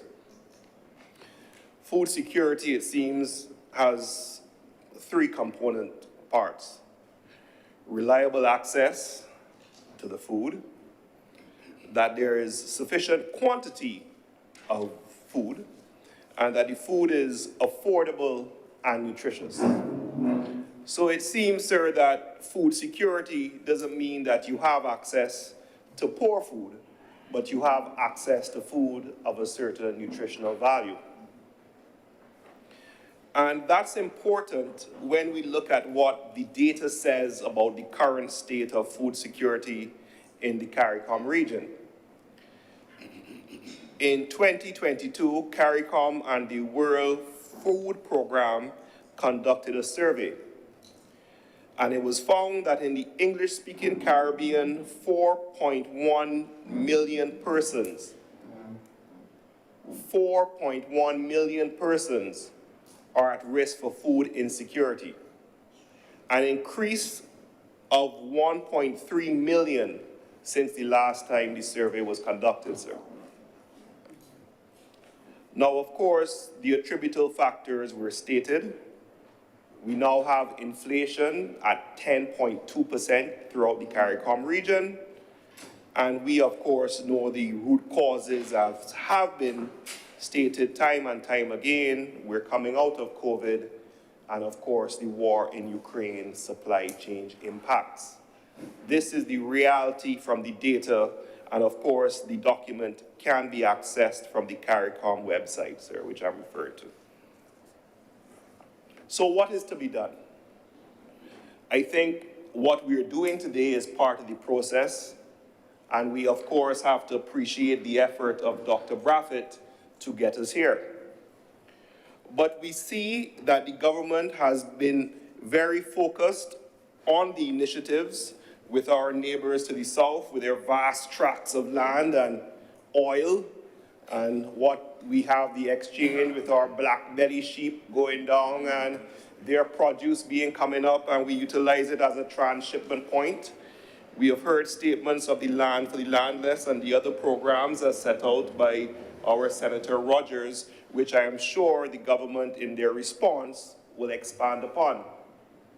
Actually, as a slight segue, I have to give Senator Rogers some lashes when he's speaking about persons living and having chickens and sheep on their property, he must remember that we all do not reside in a rectory. Somewhat tighter spaces, sir. So on behalf of the independents, I certainly wouldn't want it to be said that it was said in the Senate chamber, Bajans ought to have chickens on all their property. Some who have a little more might be a little more comfortable. So I'm just reiterating the perspective, perhaps giving it another viewpoint. But sir, this is an important conversation, and it's a timely conversation, and we see how it correlates to what's going on in the region. Now, we say that the last time CARICOM, because there is a CARICOM policy for food, and the last time the CARICOM food policy was put in place was 2010. So we assume that the narrative of what we're discussing is also part and parcel of what is going on in a regional sense. In Barbados, the policy that we are now debating is 2012. So as cliche as it sounds, Mr. President, the time is obviously ripe, and the time is now to have this type of debate. The time, sir, we can say is also now because we've heard reference to what the experiences were during the COVID isolation. We remember the lines in the supermarket to try to get food. We all took part in some form of bartering or the other. Another anecdote, sir, I heard that, there were certain parishes which said that they were not subjected to the regulations, but that's a conversation for another time. Parishes far away from the central hub of business conducted their affairs in a slightly different way, sir. But sir, you were supposed to isolate, you were supposed to only shop on certain days, and it brought home, I think, the importance of food and access to food. And during that period, we would have exchanged stuff with neighbors, with family members. If you had excess of flour and somebody had extra fruits, you would organize. And we found that we got back to what was important because you were at home and you had to sustain yourself and your family, and you did what was necessary. The question is, have we learned the lessons now that we're returning to normal? It seems as though the new normal has gone and we're back to normal. Work from home done. Come back into the office. That's internationally. Have we learned the lessons as to what is important? The tourists are back now. Have we learned the lessons from when they weren't here? We have the food in the supermarket now. Have we learned the lesson when we didn't have and you had to queue to get what you wanted? Supply chain is back and running now. Have we learned the lesson? Well, it's improving. Have we learned the lessons from when it was totally broken? One ship, we saw what that caused. Now that the factories are reopening and things are smoothing out, have we learned the lessons? And when we hear about the lessons from the past, they may offer us some guidance. And maybe the fact is, the reality is that government has a lot on its plate. See what I did there, Mr. President? Government obviously has a lot on its plate, Mr. President. And it's hopefully that some of the discussion that we have and the initiatives that were listed and the more that will be listed will, of course, further the efforts to improve the access to the food. And an attendant argument, and I again have to give Dr. Haynes her flowers. Sir, in a previous sitting of this Senate, Senator Dr. Haynes raised the point of what we consumed and was derided by some, not by me, sir, when there was an attack on the macaroni pie and the other staples and sauce of the Barbadian palate, sir. And she was almost derided by other members, not me, sir. Not me. But when you think about it, sir, Senator Dr. Haynes was correct in that it's not just that you have access to food, but when we think about it, what food do we have easy access to? We have access to high fat, high salt, high sugar, and processed food. We have copious amounts of foreign fruit, strawberries, blueberries. I've heard the Prime Minister speak about it. And they have persons who can't find dunks. When last you saw a sugar apple? When last you had a mammy apple? We are so focused on the ease and access to these foreign niceties with all the nutritional value that we have, that we don't consume what we produce locally, and I echo Senator King and Senator Rogers with their statements in that regard. Now, sir, we do recognize that the trials of modern life means that convenience often trumps ideal food consumption. In other words, sir, listening to Senator King, 30 years ago, would it have been reasonable to expect to buy breakfast on a morning? You wouldn't, but now is the norm. I heard 30 years ago, my cousin likes to tell me that, we had a culture of going to work with a thermos. Yeah. You packed your thermos on a morning and you went to work. Question is, have we now become so successful that we're paying the price for it? Sir, we recognize, and persons will try to frame, that is a drastic change. But persons have to work and to sustain their families, so the convenience and the cost-benefit analysis has to be done. And this is all part of the discussion which we have to encourage. You don't get progress without having discourse and listening to the voices, even if they don't agree with yours. So, sir, coming out of that argument is not only a question of what we consume, but attendant to that is how much we consume.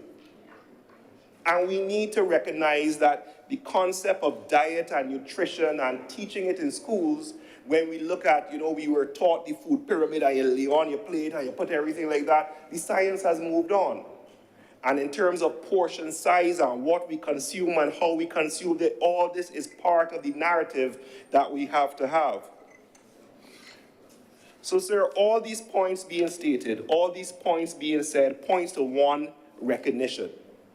We recognize the need to have this discussion, and I think we should thank Dr. Braffett for encouraging us to do the same. Thank you, sir. Thank you, Senator Kevin Boyce. Senator Nurse.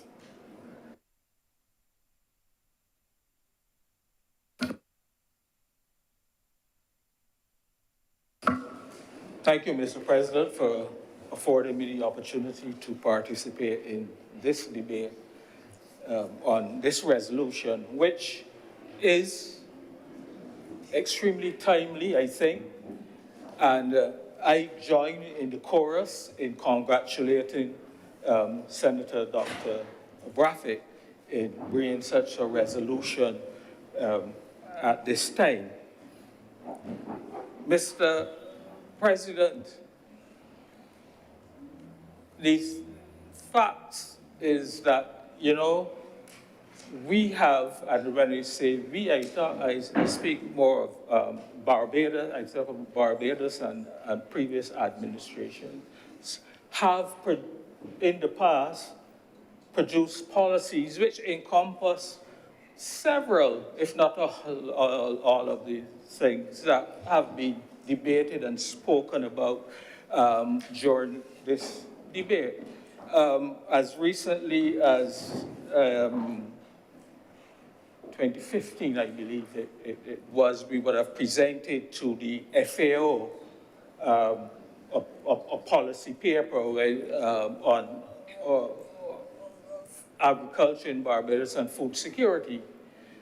And previous administrations, I dare say, would have done the same. The point is, I'm not suggesting that this resolution and that is not still relevant in that context, but the fact, because since 2015, a lot would have changed, which obviously requires us to pull down those policies, look at them, scrutinize them, and develop them in the context of all that has happened and all that has influenced agriculture within the past few years. We mention would have been made of things like the effect of COVID, the effect of war. We know of the issue with Ukraine and the impact on availability of certain basic items like corn and maize and wheat and so on. We understand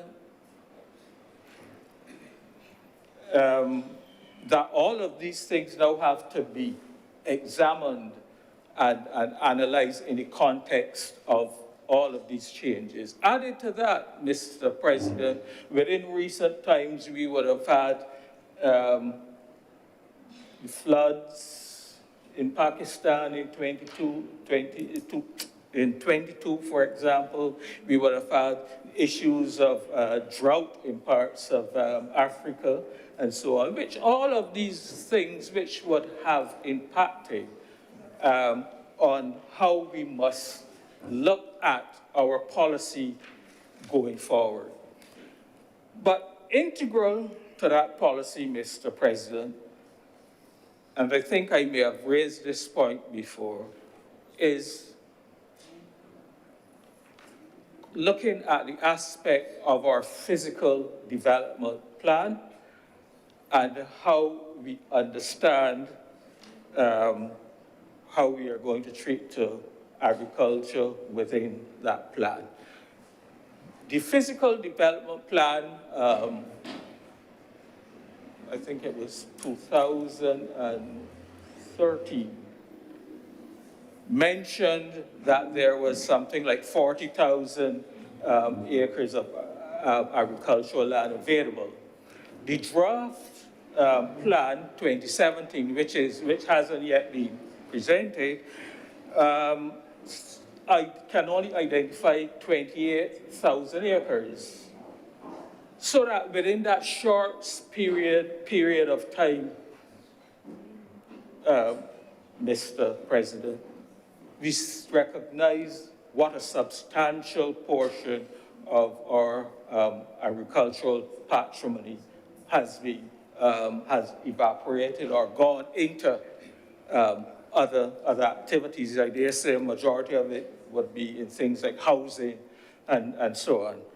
And so one of the critical things one of the things we have to do is to, first of all, identify what is going to be a critical mass of agricultural land that is necessary to sustain us in this process of achieving security in food. And I understand, I know that technologies have changed. I know that ways of doing agriculture have changed, which does not necessarily require the large swaths of land that may have been used in agriculture in previous years. I know, for example, hydroponics is a big thing which is now being spoken to. I know that aquacultures and so on can be developed without necessarily the great, huge sizes of land space that we would have utilized in the past. But the point is, there comes to a point where there's going to be that critical mass that is going to be necessary to keep us viable or to keep an industry and to ensure some level of food security. I don't envisage that and I don't expect, we're never going to be, let's face it, we're never going to be self-sufficient in all of our needs, all of our various foods and so on, but certainly we can do much, much better in terms of producing local produce that can help to ease the burden on our agricultural imports. But, Mr. President, we're not only going to be able to encourage people to get more involved in agriculture unless we can show that it is viable and that it can provide persons with a level of income which will afford them a pretty comfortable standard of living.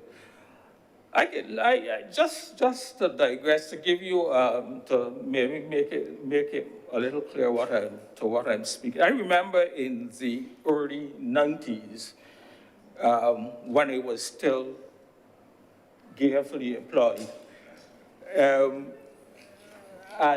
I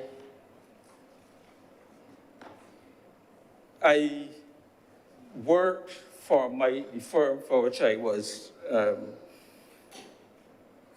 was connected. I worked in St. Vincent, and I remember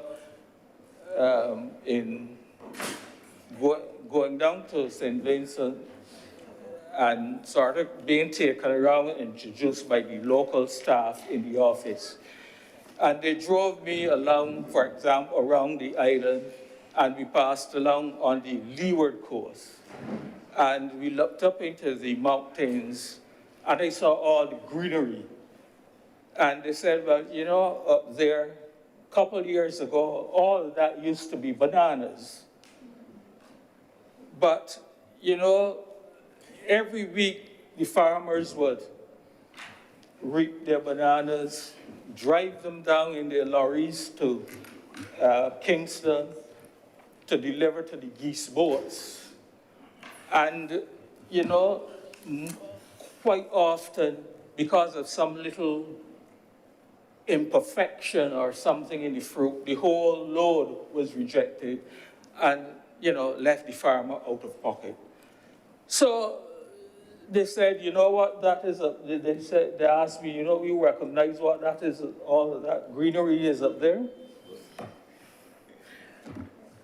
It wasn't legal then, of course, but subsequent to that, but they said, you know, that is what is now affording all of those farmers up there to make a livelihood and to make a comfortable living. And they had all, he said, and you know, you can see all the buildings and the structures and so on that were going up.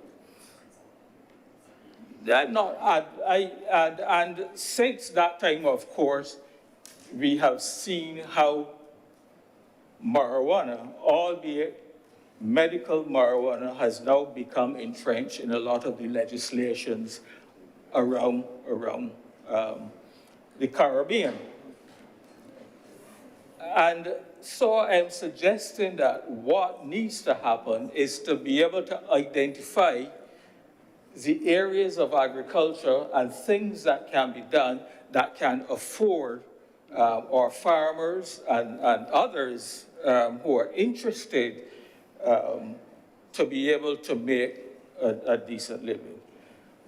And there are things, of course, that we will need to be able to do to help them along the way. You know, one of the issues that will prevent agriculture from being as viable as it can be is the issue of the cost of inputs. Unfortunately, we have to import the fertilizers for our crops and so on. We have to import the feeds for the animals, or at least the excuse me, at least the ingredients which go into making the feeds are all imported, the corn and the soy and whatever else. And the point is that within recent times, these products have become so expensive that it's really making it almost impossible for farmers to make anything on their production. I think this is one area where government has got to look at it and to have a policy that we want agriculture to be a significant part, and that we now recognize how important it is to food security. And if necessary, we have to implement subsidies on the various inputs so as to make the overall production more viable. I see, for example, I know, for example, in the US, in other parts of the world, in Europe, particularly European countries, heavily subsidize their farmers. And, you know, when you think about, I mean, I know, for example, in the US, business people actually buy farms because government has provided this level of subsidies and the incentives which make farming a good tax investment. You know, so it's a good vehicle which people use to reduce their taxes. So I am saying that perhaps the time has come where we can look, I'm not saying that we need to mimic everything that is done, but look at these things and recognize that while all of those countries may be talking about, maybe speaking about freeing up trade and not providing subsidies and not doing this and not doing that, in actual fact, are the chief people, are the chief countries where subsidies become a significant and substantial part of agricultural produce. So I think that is another area where we have to, where the government has to look at and decide as part of its policy going forward how it's going to use these incentives and so on to encourage more interest in farming. Another issue I think that needs to be looked at, Mr. President, is the question of the separation of various aspects of agriculture, which fall under various ministries. You now have the Ministry of Agriculture, you have the Ministry of Health, you have the blue economy, you have the green economy. And so there are various aspects that fall under these various ministries, but without any coordination as to ensuring that those aspects which fall under the ministry are being coordinated to see that our overall policy and food security issues are being recognized. And so, Mr. President, these are the things that we would need to put in place to make sure there is some monitoring mechanisms once we have developed what we determine to be our policy going forward, to be able to measure and to make sure that they are being achieved. I was surprised but not shocked to hear Dr. Braffett mention that within the last 5 years, we've only been able to produce 5 agricultural graduates. And I think that is an area where obviously we're going to have to look at and determine how we can get our young people more interested in agriculture. For example, I think we may need to have a development scholarship, for example, a national development scholarship identified as being specific for people interested in agriculture. Maybe giving some other incentives for young people who definitely see this as a a career objective of moving ahead.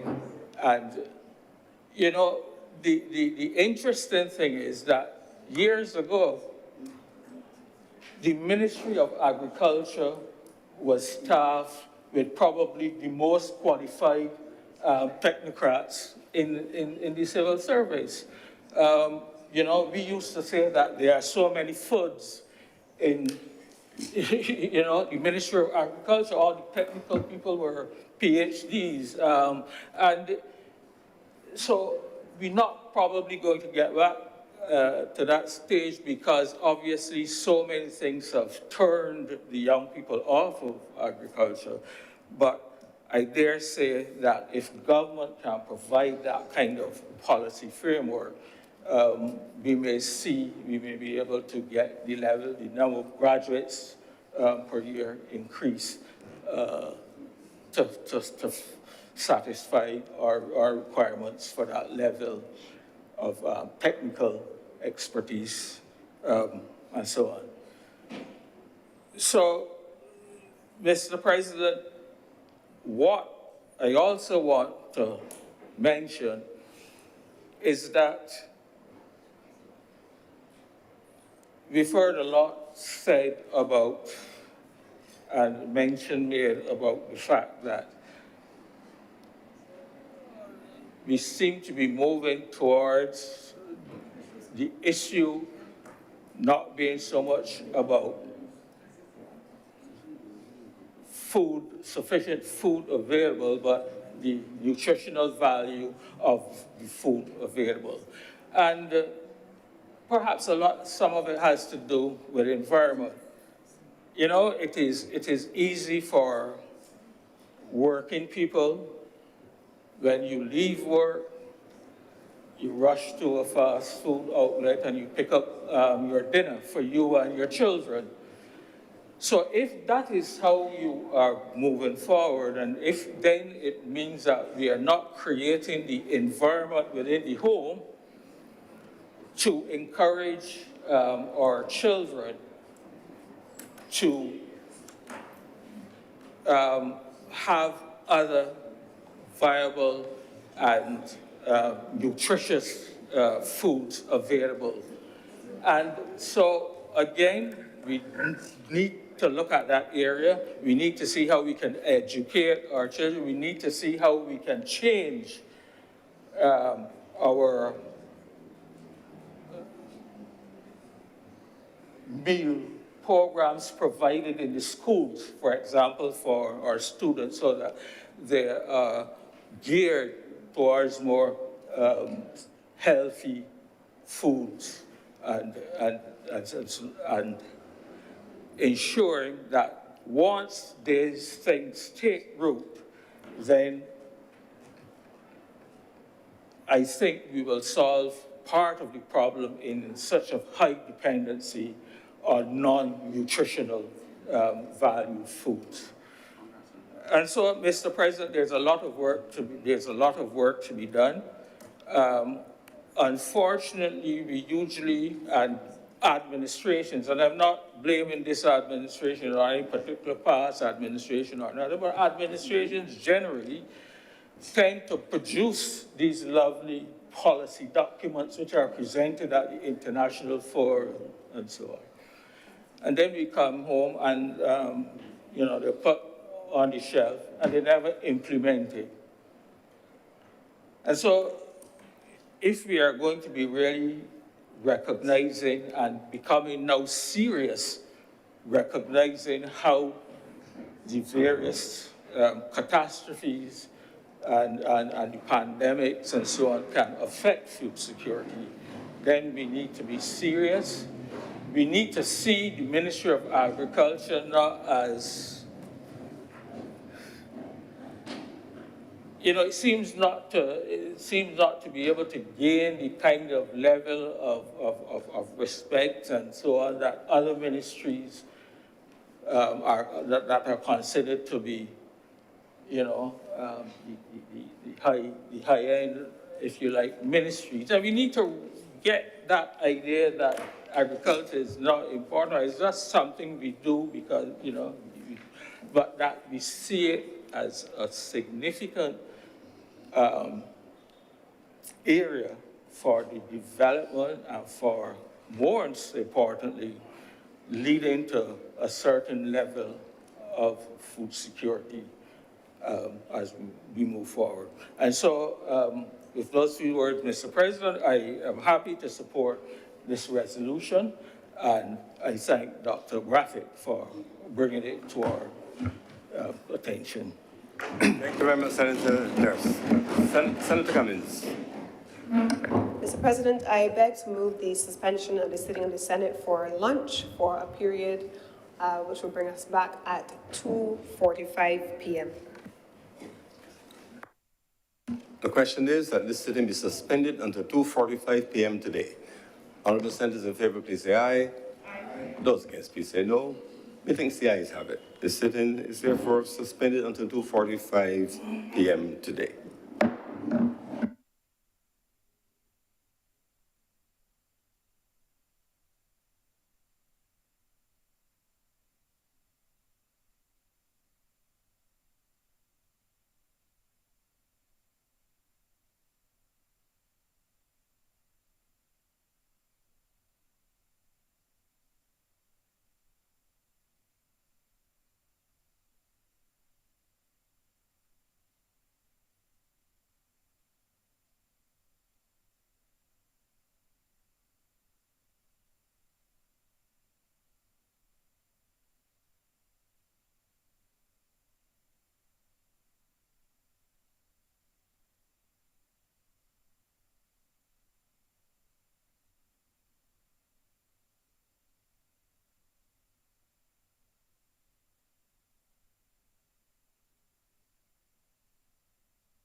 The sitting is resumed.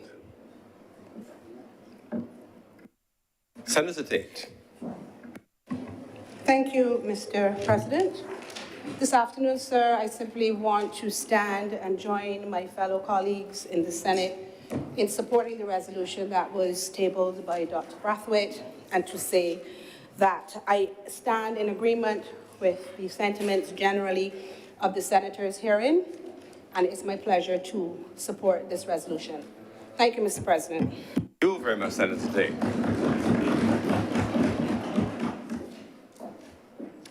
Senator Maynard. Thank you, Mr. President. I too, Mr. President, rise to support this resolution. This private member's bill brought by Senator Brathwaite. Mr. President, Senator Nurse mentioned that we don't follow through on a lot of things, that we spend time and money developing programs, and then we put them in file 13. And when he made that statement, I said to myself, I wonder what he's referring to. He shared a document with me that I would like other members of this chamber to see, because he was referring to a document that was prepared by the then government, and it dealt with food and nutrition, and was supposed to reach from 2014 to 2018 during the last decade. Now, Mr. President, I was late in coming this morning, but I listened at times to the debate, and I think that all senators who contributed made strong and valid points about food security. Now, the matter of availability, Mr. President, is one thing, but Senator Boyce pointed out that along with the foods being available, they are supposed to be nutritious. So there's no point having lots of grade D of a product that's almost fit for swine, when in fact, what other people are getting are A, B, and C. So the food is supposed to be nutritious. And there's no point having lots of food if the people are not eating it. A lot of the debate centered around agriculture and productivity. But unless you can get the people to eat what you produce, you're wasting time. Senator Thompson spent considerable time at the last sitting speaking about food and the wish that we will go into hotels locally and see our local produce being used to produce exciting dishes that we could enjoy. She stopped short of saying that we should probably do the same in Parliament. But we were surprised today because it looks as though the chef was listening.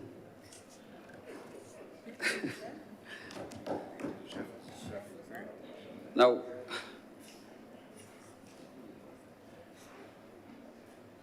agriculture in this country, Mr. President, except for those who own the land, meant that you were working for minimum wage. And a lot of people have shied away from agriculture. I don't know if the taxes that are paid by people whose profession is in agriculture are the same as, for example, accountants who work in other areas.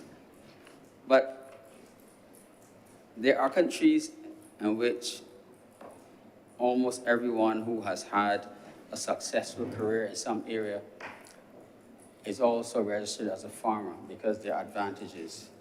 And if a country is going to be self-sufficient in its food production, it has to encourage those who have the means to do it, to invest in agriculture. And not only through savings on taxes, but with a genuine wish to move the country along. There's also, Mr. President, the question about growing your own food.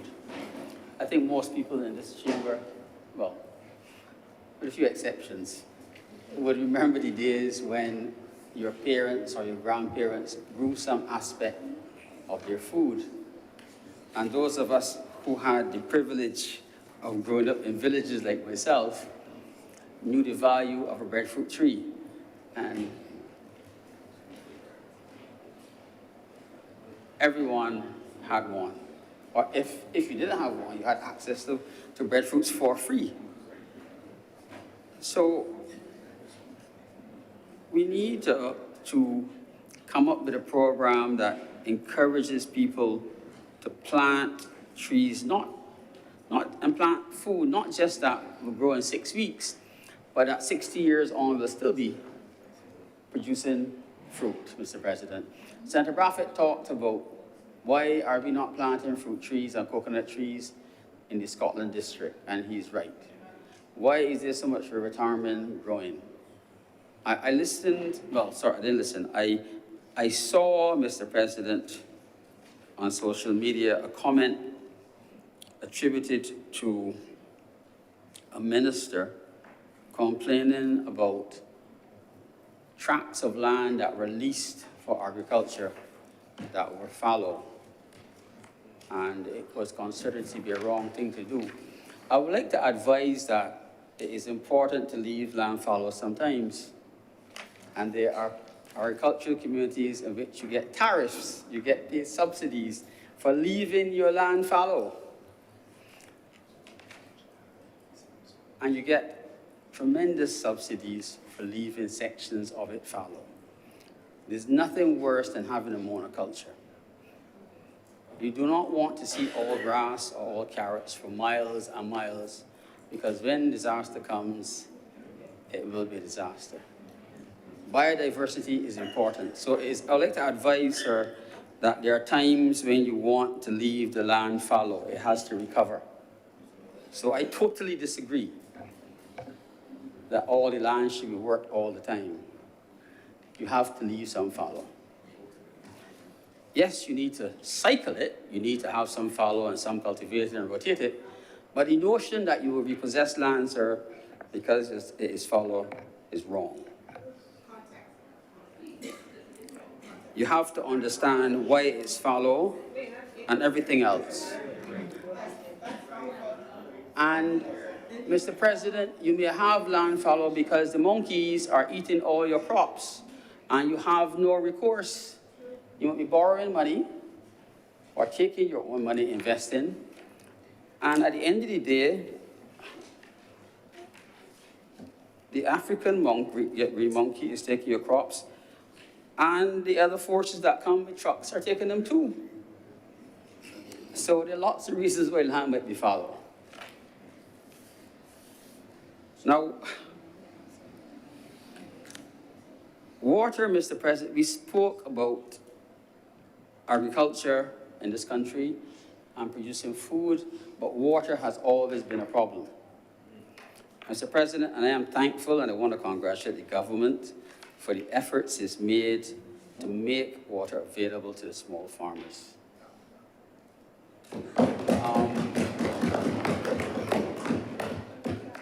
I seem to have made some people happy, Mr. President. But I'm happy too, Mr. President. I too am happy, Mr. President, because a lot of controversy about who controlled the water and whether you could get access to it, especially like now when the rain has stopped falling, a lot of it should be resolved. And when you drive up by Lears, Mr. President, and you see the large agricultural pond, you know that something serious is happening. And I want to again congratulate the government. But we need more, Mr. President. The problems faced by those who practice agriculture and are supposed to produce the food not only for local consumption, but for export, because if we are food sufficient, we should have enough to sell to someone else. Will only be fixed, Mr. President, if you have year-round access to that most important thing, water. You cannot grow food without water. And there is a hint that this government intends to probably bring a water reuse policy. It would be fantastic, Mr. President. There's a hint. People may go to conferences, you can see it. If you go on the internet, you can see it all. You see who attends the conferences. You don't have to come to Parliament to see that. It's there. So, Mr. President, when these things are done, hopefully Senator Braffitt's wish and the wishes of most of us in the Senate, or all of us in the Senate, will come true. But the question of sustainability comes up, Mr. President. Can we sustain it? And can we really produce food that people can sell and make an honest living and not exist at the margins that a man who is a farmer can buy a condo on the West Coast. And I wish to reiterate, Mr. President, that it should not be that food security and those who farm have to own large tracts of land. Senator Cummings is often referring to tracts of land, Mr. President, that you should be able, with the help of government, to farm and sell from your backyard. So I plead once again, Mr. President, for those who are supposed to make the decisions to really look at technology that will help people who want to farm, and not just farm medical marijuana, Mr. President, not make the rules and concessions for farm medical marijuana, but to allow people to farm and grow healthy food with quick cycles that people can buy at reasonable rates. And the offshoot of that, Mr. President, could be that we might see a drop in our chronic, non-communicable diseases, Mr. President. The health of the nation, Mr. President, is seriously dependent on what we eat. Mr. President, I thank you. Thank you very much, Senator Leonard. Senator Dr. Morrow-Knight. Thank you, Mr. President. I have promised the leader of government business that I will stay within the time. She has promised that she will put the clock on that, but I know that, Mr. President, you are the ultimate timekeeper, right? And the clock has not started as yet. In this chamber, my clock is the only one that matters. Yes, Mr. President. Mr. President, I join with all of the other fellow senators to thank Senator Dr. Charleston Brathwaite for the resolution and also the substantive report that accompanied the resolution. It provides a great opportunity for us to have the level of discussion and discourse that we have had in this chamber to identify both challenges, but also as well a lot of the work that is done in the context of agriculture in Barbados. And certainly the discussion provided points of reflection. I believe that it was Senator Dr. John Rogers who said a lot is being done, Mr. President. And perhaps the reflection for me is perhaps the government needs to do more in terms of touting its own horn at the level of work that it is doing in relation to agriculture. So that is something that we will have to reflect on because much is being done. But not only is much being done by the government, Mr. President, there are a number of initiatives that are being undertaken by citizens across the country in relation to agriculture. You know, it was interesting when we talked about COVID-19 and how that spurred innovation and provided impetus for even the honorable senators here in this chamber, some with brown thumbs, Mr. President, to get involved in agriculture. If you go on Facebook today, and unfortunately I couldn't remember the name of the group, there is a group of Barbadians that came together coming out of COVID that shared information on how to do farming in small spaces. So you had people who were farming grapes that were doing it in little skillets, yes, grapes, not even the dishes Barbados, but they were doing grapes and doing other kinds of vegetables in very, very, very small spaces, and was sharing that information and creating a community of Barbadians to share that knowledge so that everybody will be able to understand and how to adapt. The other thing, Mr. President, and I don't know again if we notice, but we have had a number of competitions happening within the tourism sector in which, for instance, mixologists have been encouraged to use local plants and fruits and vegetables in their mixes. We have had as well competitions among chefs. There have been private initiatives where you would have online courses or online demonstrations, rather, Mr. President, by chefs, again, encouraging Barbadians to use local fruits, local vegetables in their everyday cooking, Mr. President. I even saw, I don't get to watch CBC quite often, but certainly coming on to the end of last year, I remember tuning into a program in which you had a presenter who was actually in the middle of a field, a farm, and then he was actually using the products of that farm and cooking on site, and then telling everyone about the properties of the food, the importance of it, and how then it can be used within the diet, and the importance of us as Barbadians being able to plant and then use what we grow. Saying all of that, Mr. President, to say is that the government will have its significant role that it has to play. But those things were not spurred or incentivized necessarily by government. It was private citizens taking their individual responsibility and the understanding that they also had a stake and a role to play. And one of the reflections even coming from this discussion was just about how do we catalyze that impetus that has been created to be able to bring the efforts of Barbadians who are aware, who are undertaking their initiatives, the role and importance of the private sector as well, Mr. President, because we haven't necessarily talked about that in a big way. The focus has been largely on what government has to do, what government should do, and how government should provide. But what about the larger role of the private sector, Mr. President? And the extent that they too, in the context of their own markets and their own businesses, also has a responsibility in the context of looking at, one, encouraging Barbadians by creating the markets, by buying the produce, whether they're in supermarkets, whether they're in hotels, etc., and also as well creating that enabling environment that will encourage farmers as well. So the first reflection, Mr. President, is that we need not only to focus on government, but to focus on the extent that all of us and all of the critical stakeholders have a key role to play in this effort.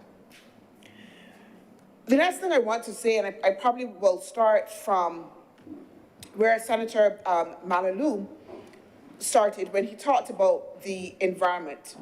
And in that context, Senator Malalou was talking about the internal environment and the conditions for agriculture here, small land space, and all the other things.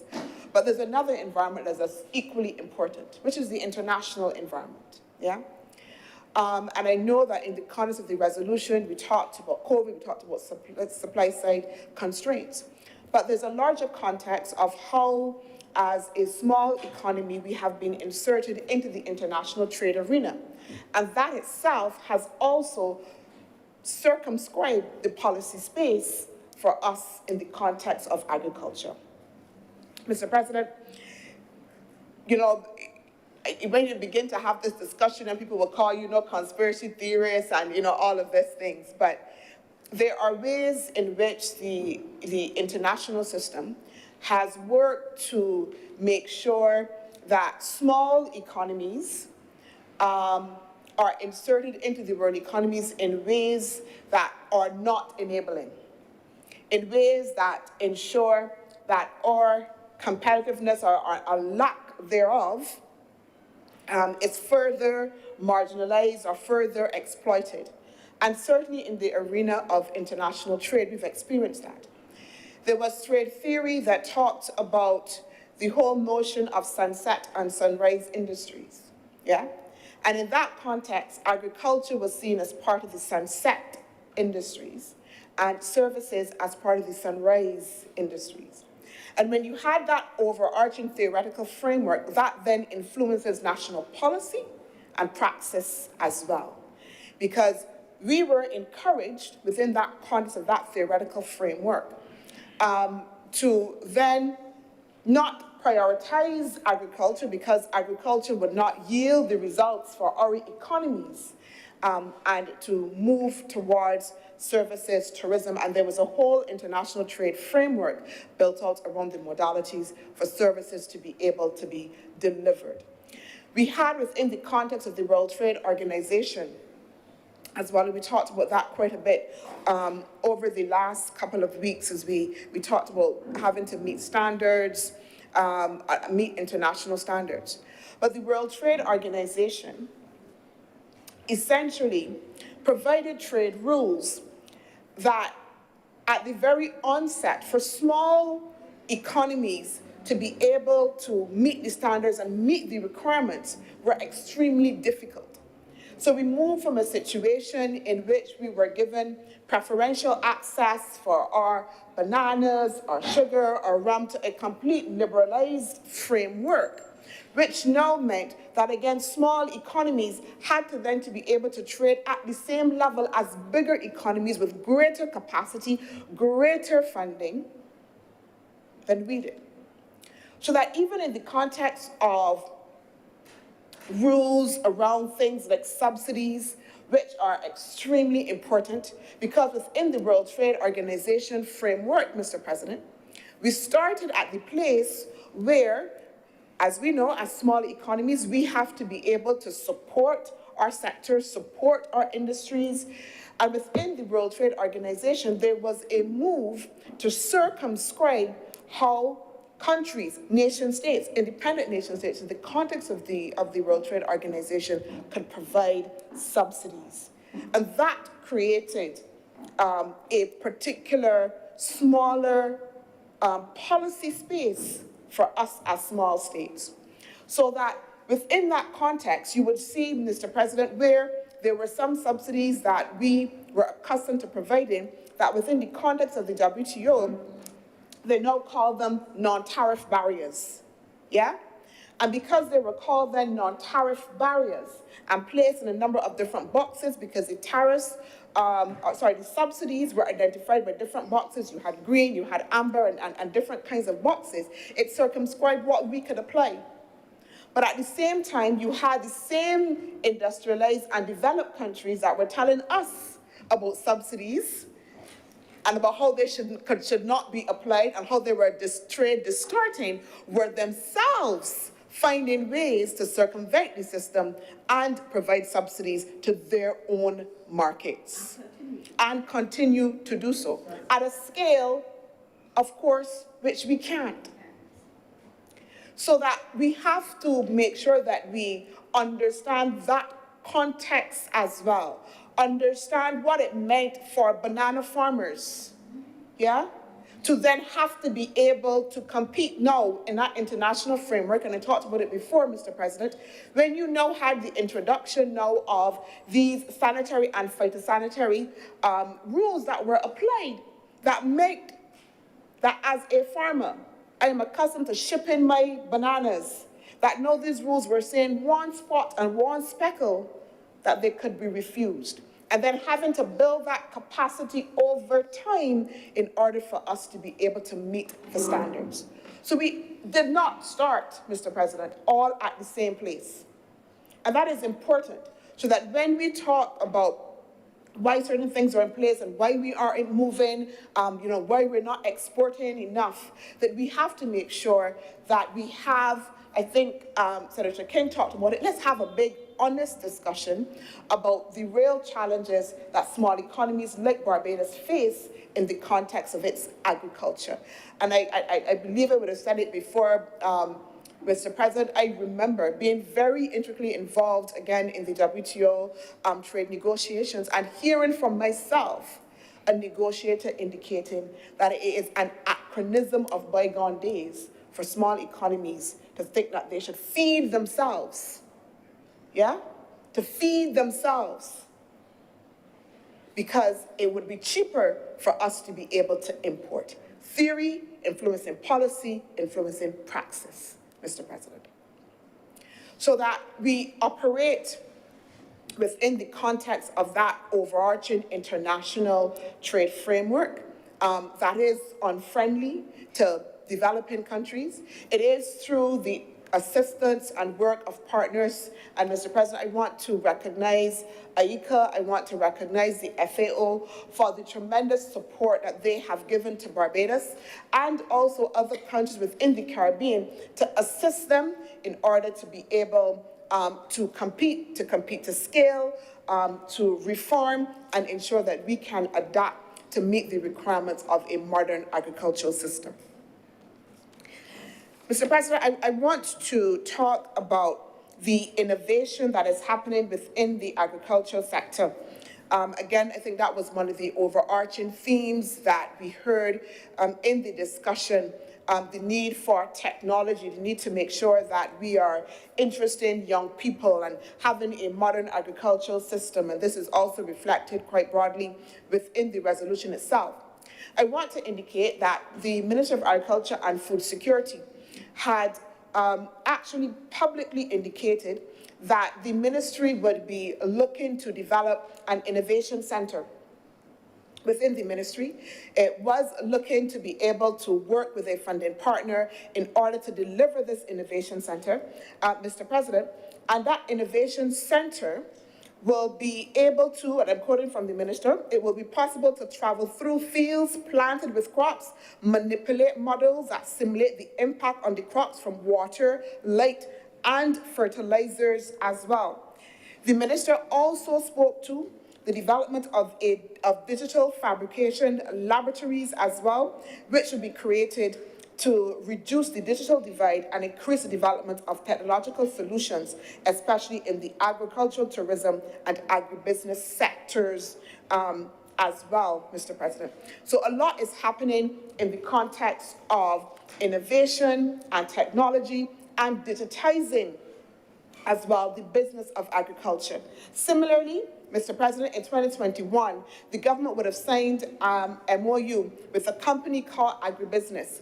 And again, what they specialize is allowing countries to be able to use optimally. We heard a lot about the issue of land space and, how are we going to be able to manage the growth that we need in agriculture given our limited land space and government's land use policy. And again, Mr. President, I want to emphasize that we're thinking about agriculture in traditional ways as well. So we have a contradiction. We're asking for more technology and more modernization, but still thinking that we need to be able to see fields and fields of one particular plant growing when there are so many new ways in order to be able to do farming. There is vertical farming. I remember when I was at the Barbados Medicinal Cannabis Licensing Authority, and our first license was an acre and under. And we couldn't understand, well, we had these large firms that would want to come and have this license for this acre and under. Like, why would you be interested in doing this? And it was because they were applying new ways and new techniques that would allow them within the context even of that small 1 acre to grow using vertical farming, and there were a number of different things that we had to go and research that they could grow optimal size even within that 1 acre. The yield, Mr. President, that they could get. And the government is actually doing that. So the government is actively encouraging container farming, vertical farming as well, in order then that we optimize the land space that we have. So we have to be careful when we talk about we want change in a modern agricultural sector, but also as well we keep thinking of it in the traditional way. The government is seeking to adapt within the context of, yes, we need to be able to look at how we strategically use the land that we have available and use the applicable technologies.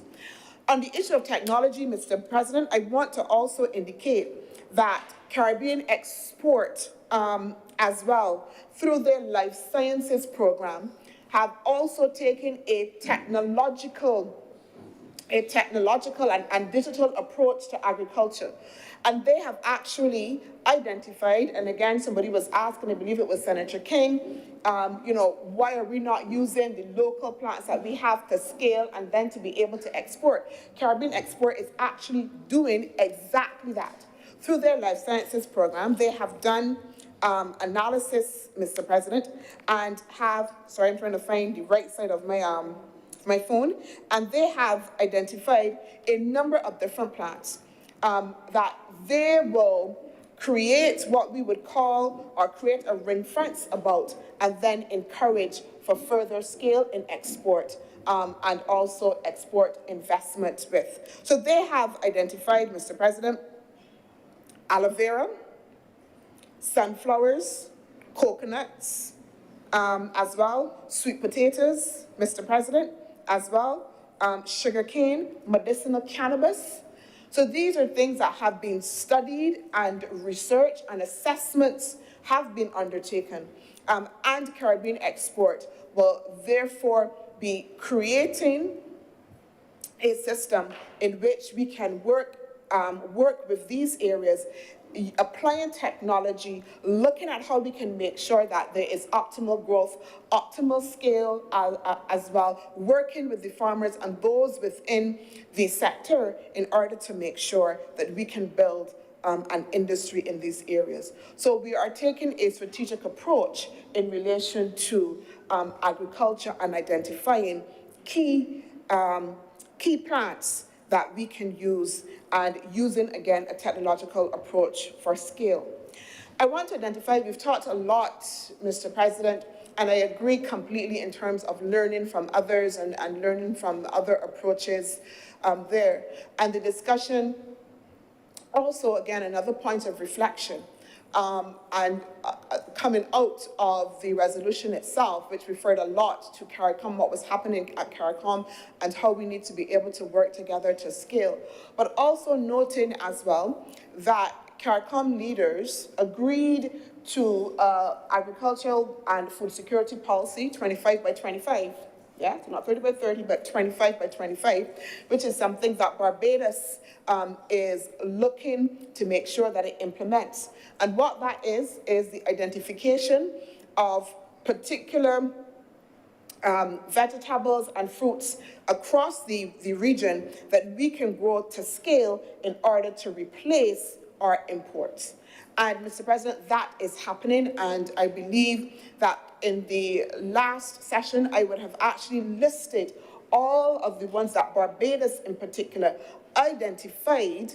I believe it was about 15 or so that we identified specifically that would be part of that 25 by 25 initiative that we will be looking to make sure that, again, we move to scale in order that we can meet that initiative. I also want to identify in the context of climate change and how we are seeking to address the impact of climate change on agriculture through the application of climate smart technologies, Mr. President. So that we know that in the context of Barbados, agriculture and forestry only contribute 3% of the total emissions. Yeah, 3%. And that can be ignored. But the government is so ambitious, Mr. President, that within the context of our nationally determined contribution, our NDCs, and this is what we signal internationally as the targets that we will meet in the context of climate change mitigation. For Barbados, we have identified specifically for agriculture, increased multi-cropping, zero-till, and other best management practices to reduce emissions from agriculture. I hope that the Honourable Chamber would note that the government launched a tree planting, I think including is the million trees planted, a million trees project, Mr. President. And that, again, is twofold. One, in terms of allowing us to address the critical issue, again, of food security, because we're not just planting any old crops, but we're being very strategic about those ones that we see that are either missing or not fully in production in order to be able to plant those trees throughout the country. And not only that, we are strategically as well, Mr. President, involving school children, the 4-H clubs, in that initiative in order as well to make sure that we still that notion of the importance of agriculture and an understanding of why we're planting these million trees, Mr. President.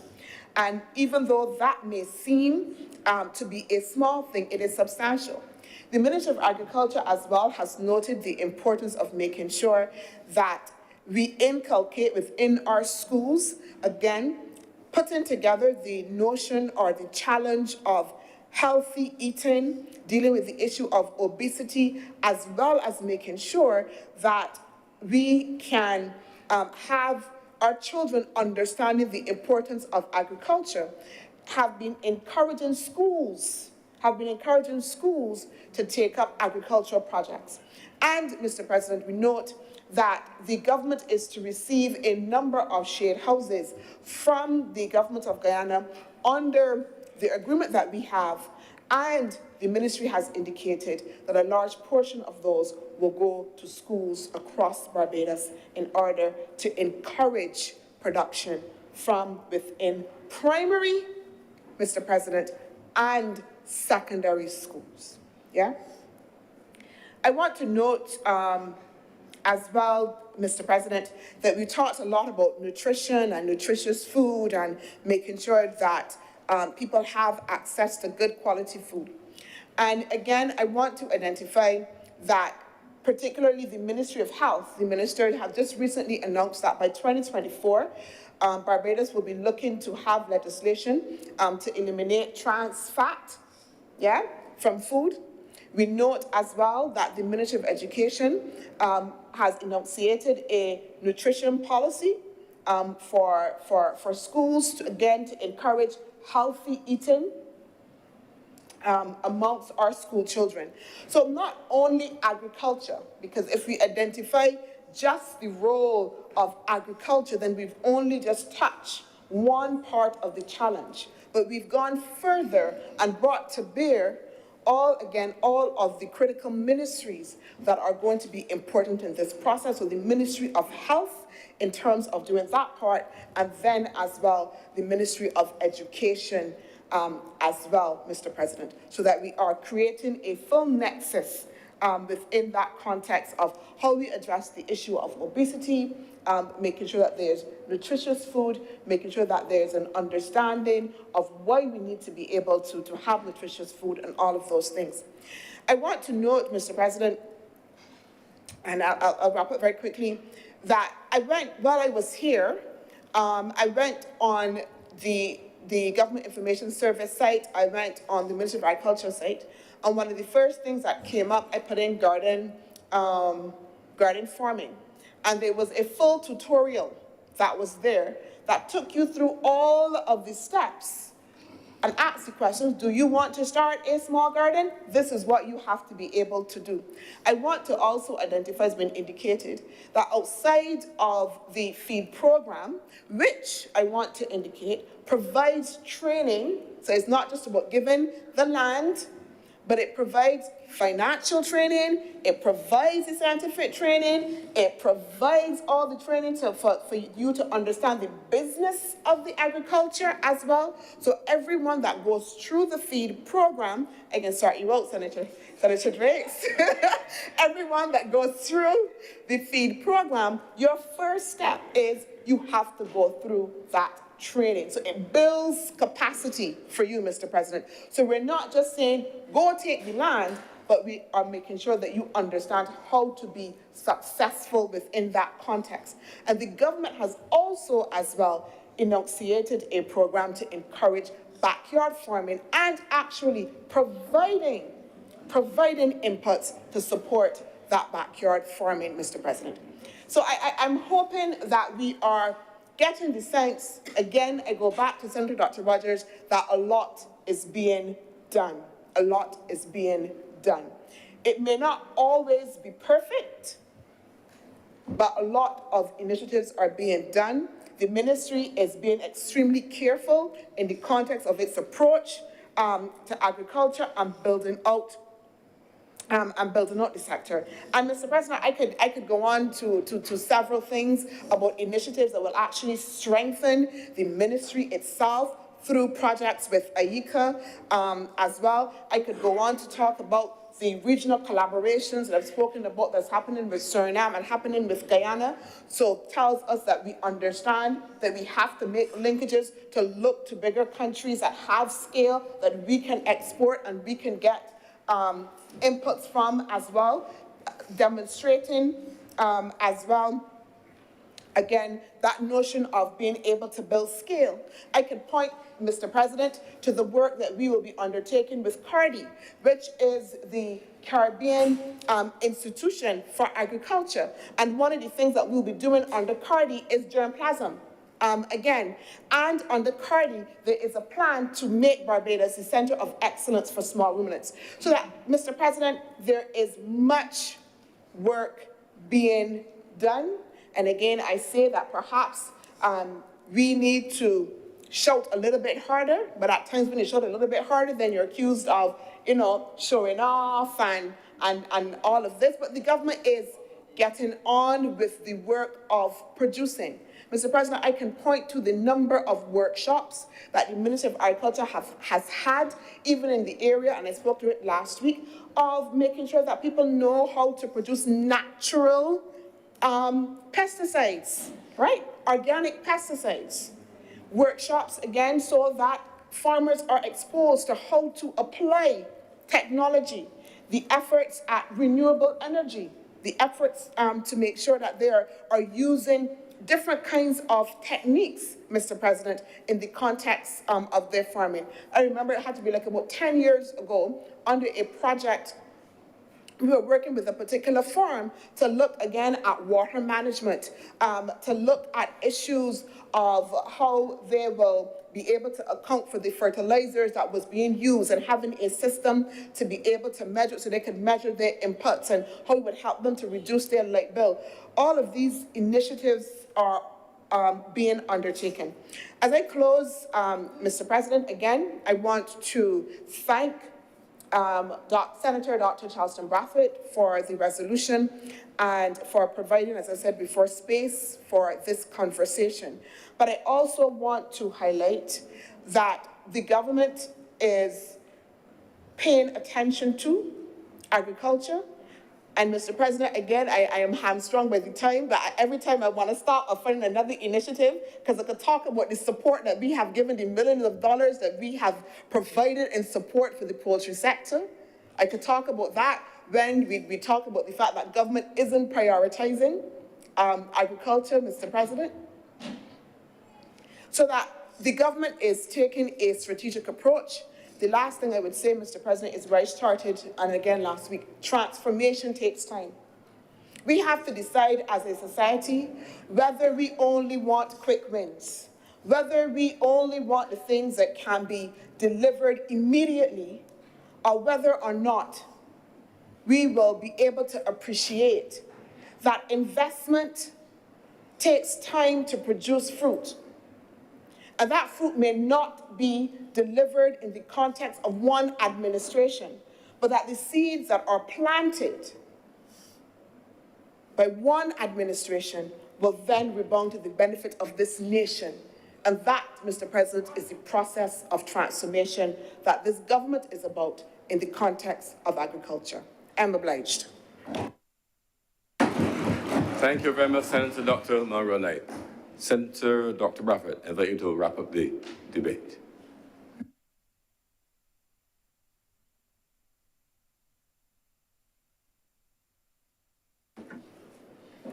Thank you very much, Mr. President. And let me say how pleased I am to have the opportunity to respond. Let me begin by thanking all my fellow senators for the very valuable contributions that they have made to this debate today, and to say that I'm very pleased to hear the seriousness with which they have taken this issue, as clearly the issue is not an agricultural issue. This is an issue about development. This is an issue about international trade. There's an issue about technology. This is an issue about modernization. And this is an issue about the future of our country. I would like to say that I brought this motion to the Senate because of my concern for the area of food security within the context of the global reality. Coming out of COVID, and we're not out yet, and given the war in Ukraine and the challenge of climate change, clearly food security is something that we have to take very seriously. In fact, Mr. President, in addition to climate change, food insecurity represents a significant threat to our development going forward, unless we take appropriate action to treat with this issue. And I will tell you why. My resolution was never designed to negate or belittle the important work that is being done by the Mia Mottley administration and the Minister of Agriculture, the Honorable Inda Weir, and his team. Because in a real sense, I view the work that is being done by this administration as the establishment of a secure base, a foundation, a platform, if you will, to treat with the issue of food security in Barbados. And I have said before, and I will say it again, that the work that is being done by the administration, in my view, represents the greatest political advance in the area of food security that has been taken since 1945, when the Director of Agriculture, Mr. John Saint, mandated that all plantations in this fair land produce food from 12% of their lands. And so the work that has been presented by Senator Monroe Knight is significant. It represents a platform for the future. Agriculture, in a real sense, is not a now-for-now initiative. This is long-term strategy because things take time to mature. And those who do not understand the reality of the sector must come to realize that patience is critical in success in agriculture. I seek to bring the attention of the Chamber and to the people of Barbados the seriousness of a dependence on foreign supplies of food and the threat of continuous food insecurity. But let me respond by making reference to a question posed by our Deputy President when she made her presentation in the last meeting of the Senate. And she said in her presentation, Senator Elizabeth Thompson said, I wonder what it will take to achieve food and nutrition security in Barbados. That's a question she posed in her presentation. What will it take? And I thought that I would respond to that key question, because I think in answering that key question, we begin to realize what will it take for Barbados to become food secure. And in saying so, I understand very clearly, it doesn't mean produce all that you consume, but it means being more food secure so that you are not dependent on the rest of the world to feed you. And I came to the conclusion there are 5 things that it will take. It will take a nation working together who are convinced that as we seek to build a modern Barbados and a modern economy based on political and economic independence, it is not in our strategic interest to depend on the rest of the world to feed us. It is not in our interest. Number 2, it will take a nation working together who agree that you cannot allow your fertile lands to be covered in River Tamarind and Cowich while you continue to import $700 million of food. It is not in your interest. Thirdly, it will take a nation working together to recognize that one of the most critical challenges of our time is to provide food for an increasing world population of 8 billion people.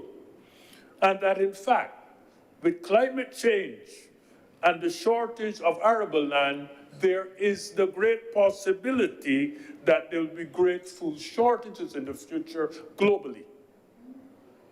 If that is so, any country should be seeking to strengthen its food security. And if you look around the world today, you will find that many countries are stepping up to the plate because they visualize the challenge that is coming. It will take a nation that is aware that we cannot depend for our survival on tourism alone. We cannot. And the diversification of this economy is fundamental to our survival. Because, Mr. President, when the tourists do not come, as we experienced during COVID, we suffer significant financial burdens. And in that context, it will take awareness in our nation today that the Barbados population is reported to have one of the highest levels of chronic non-communicable diseases in the Americas. It is recognized that by many that this high incidence of cancer, obesity, hypertension, high blood pressure, heart disease, and diabetes is due mainly to the consumption of high levels of imported processed foods that are high in salt, sugar, saturated, and unsaturated fats. Medical records show that 8 out of every 10 deaths in Barbados are due to NCDs. Nutritional evidence demonstrates that the consumption of more fresh fish, ground provisions, fruit and vegetables can assist in reducing the incidence of these diseases. The consumption of these products will result in a reduction in the healthcare bill and increased life expectancy. A recent report indicated that 43% of all the beds in the Queen Elizabeth Hospital are occupied by people suffering from diabetes. Medical professionals around the Caribbean are warning that the importation and consumption of imported processed foods are contributing to rising levels of obesity, especially among children. I am told by a recent colleague that the cost of health care in Barbados moved from $167 million to $486 million in 15 years, a 150% increase in the health care bill. The question then, Mr. President, is this sustainable? And if in fact we can reduce the health care bill by producing and consuming healthier food, is it not in our strategic interest to do so?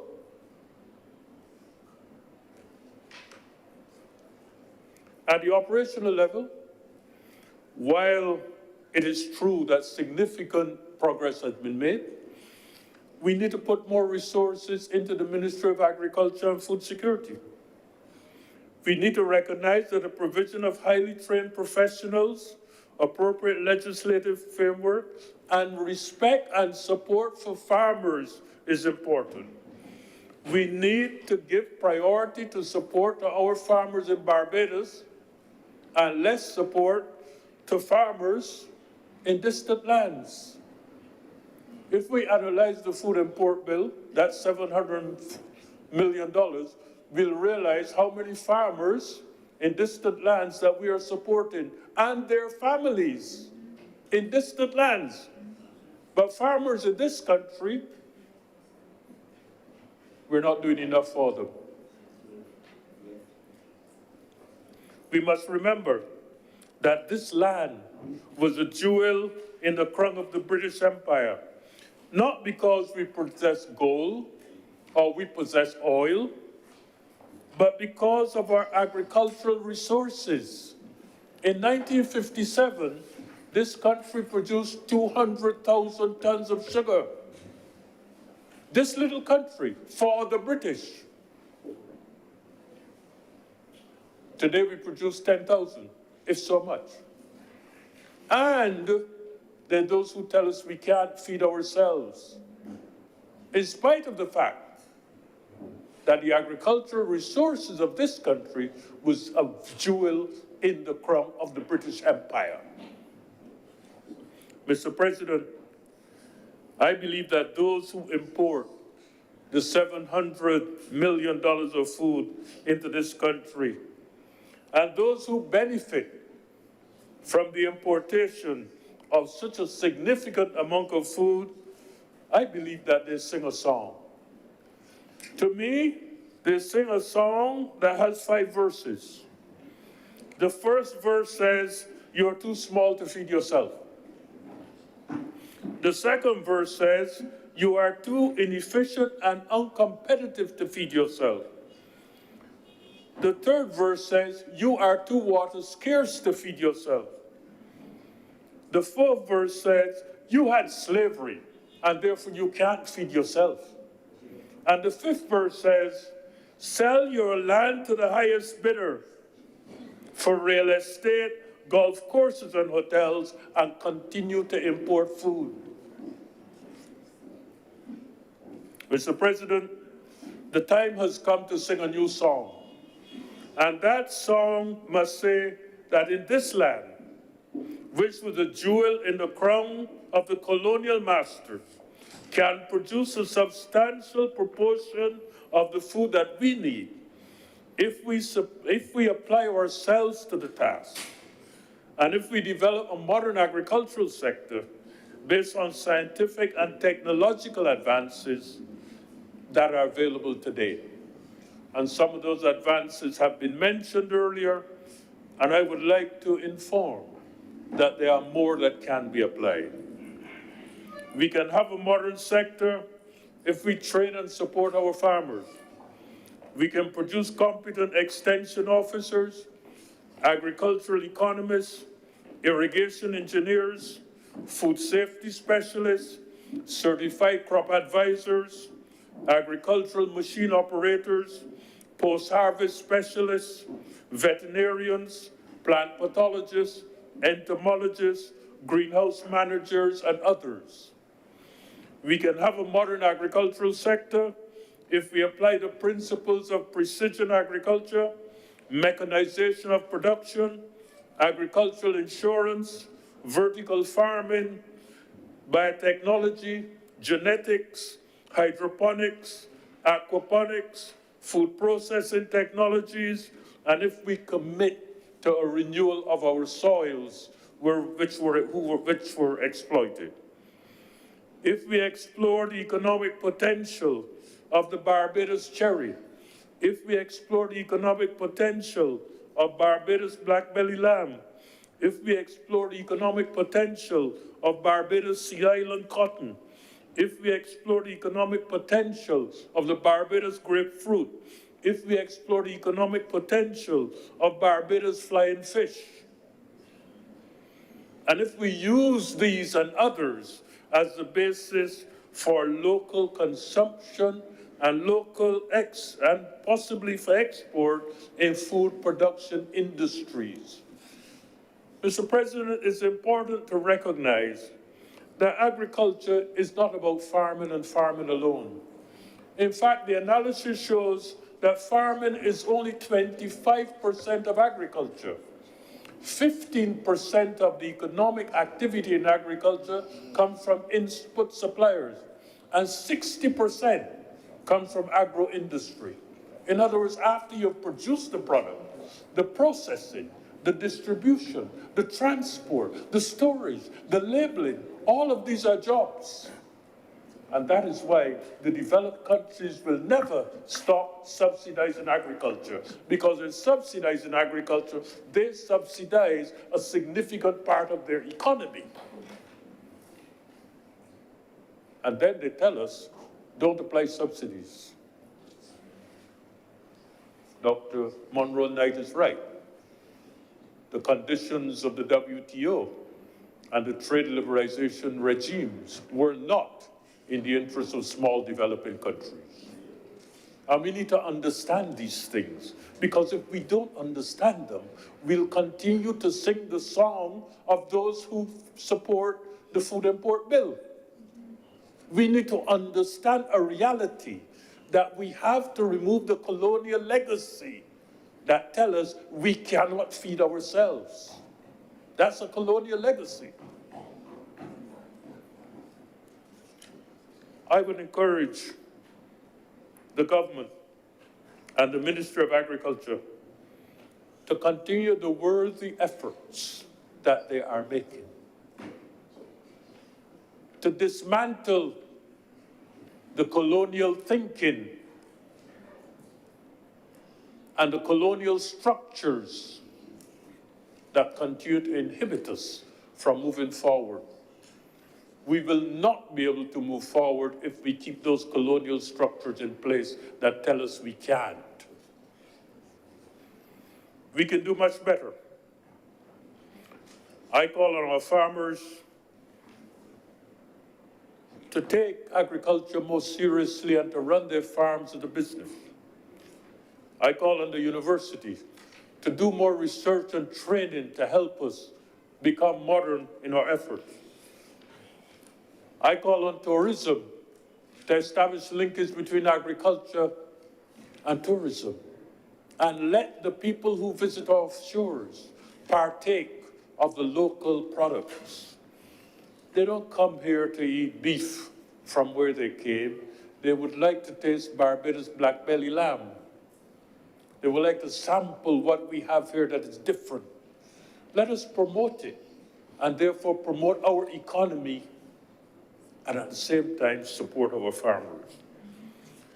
I call on Barbadians as citizens and consumers to join the journey to national food security by buying more locally produced food, thus supporting our farmers, developing community gardens and backyard gardens for local food production, avoiding the consumption of processed foods and ready-to-serve meals that are rich in trans fats, saturated fat, salt, and sugars. And I call on the press, the communication media, the church, to give priority in their messages to the people of Barbados that the consumption of healthy local food is good for health and long life and for the progress of this nation. Mr. President, the Senate and Barbados is asked to recognize that these are not ordinary times. As we seek to build a new modern society and a modern economy after COVID and after the war, reducing our food insecurity should be a priority. When you promote food insecurity, you develop your economy. This is not all about food. It is about economic development. Failure to achieve the goal of reducing the food import bill by 25% by 2025 could result in higher food prices, hunger, starvation, and uncertain economic future. Mr. President, I quote from the late Calypsonian, the Black Stallion, "We can make it if we try a little harder." Thank you.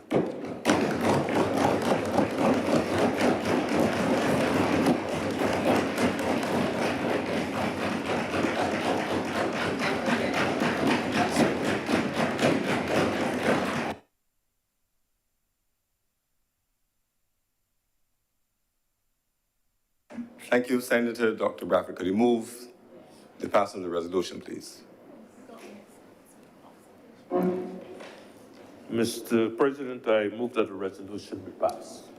And I thank all senators for their contributions. And Mr. President, I'd like to second it. thank you. And before putting the question, I would just like to associate myself with the remarks made by honorable senators. It was a very rich debate, and to congratulate Senator Dr. Braffett for moving the resolution and also for the production, for sharing this with us, a copy of the 2012 proposal, this rich reading, and certainly look forward to the updating of it and bringing it into policy. The question is that this resolution do not pass. Honorable senators in favor, please say aye. Aye. Those against, please say no. Methinks the ayes have it. This resolution is now passed.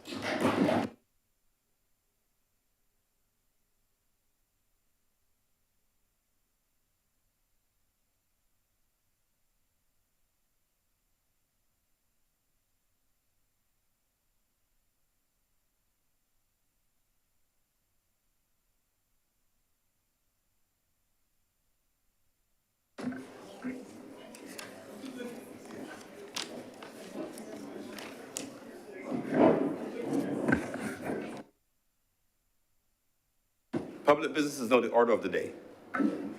Order number one, in the name of the honorable leader of the Senate, to move the second reading of the final appropriation 2021-22 bill 2022. Senator Cummings. Thank you very much, Mr. President. This is a requirement by way of our legislation. We approve in the other place and in this place the annual appropriation bill, and any supplementary resources are required by law to be laid in the other place without a vote and then approved by this place without a vote. On that basis, Mr. President, I beg to move the second reading of the appropriations bill, the final appropriation bill 2021 to 2022.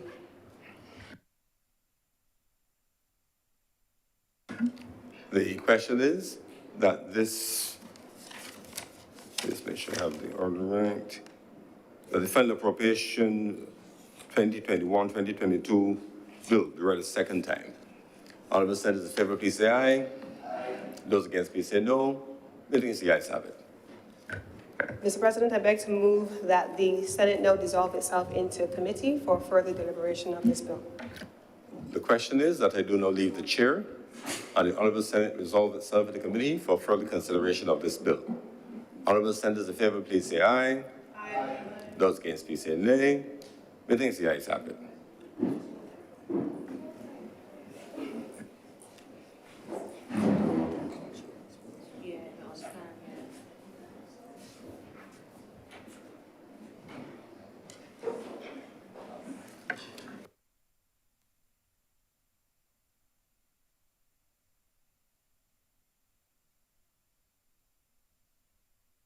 Members of the Senate, normally when money bills, the certified go into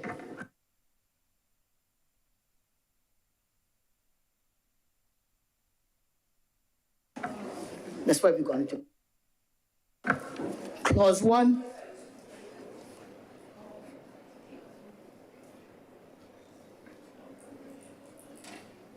Because if the appropriation bill was passed last year, there are never easily supplementaries.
Madam Chair, before I would have mentioned to you, but this is the final appropriation bill, and it's been certified as a money bill.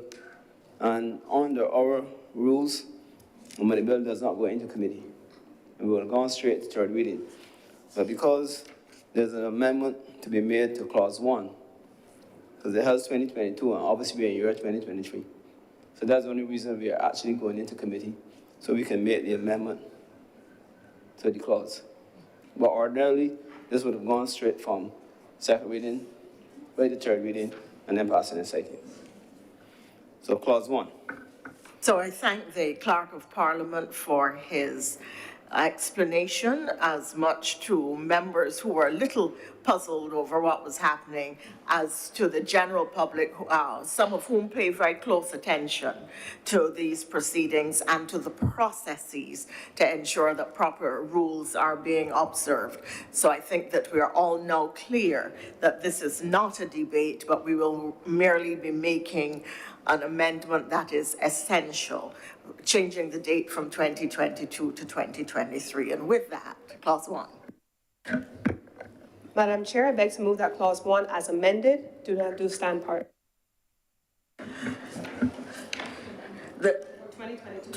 The question is that clause 1, give me the title.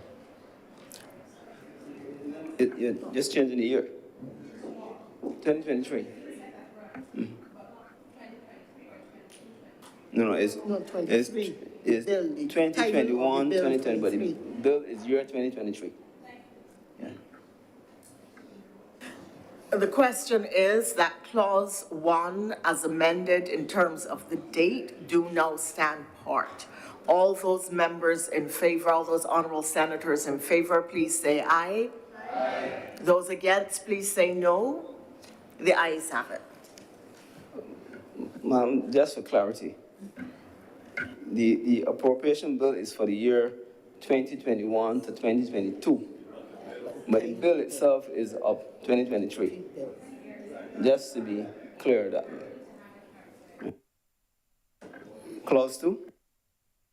Madam Chair, I beg to move that clause 2 don't stand part. The question is that clause 2 do now stand part. Will all honourable senators in favor please say aye? Aye. Those against, please say no. The ayes have it. Clause 3. Madam Chair, I beg to move that clause 3 stand part. The question is that clause 3 do now stand part. Would all honourable senators in favor please say aye? Aye. Those against, would you say no, please? The ayes have it. Clause 4. Madam Chair, I beg to move that clause 4 stand part. The question is that clause 4 do now stand part. Will all honourable senators in favor please say aye? Aye. Those against, please say no. The ayes have it. The schedule. Madam Chair, I beg to move that the schedule be the schedule to the bill. The question is that the schedule be now the schedule to the bill. All those in favor, please say aye. Aye. Those against, please say no. The ayes have it. Report. Madam Chairman, I beg to move that you do not report to His Honour the President the passing of one bill in committee.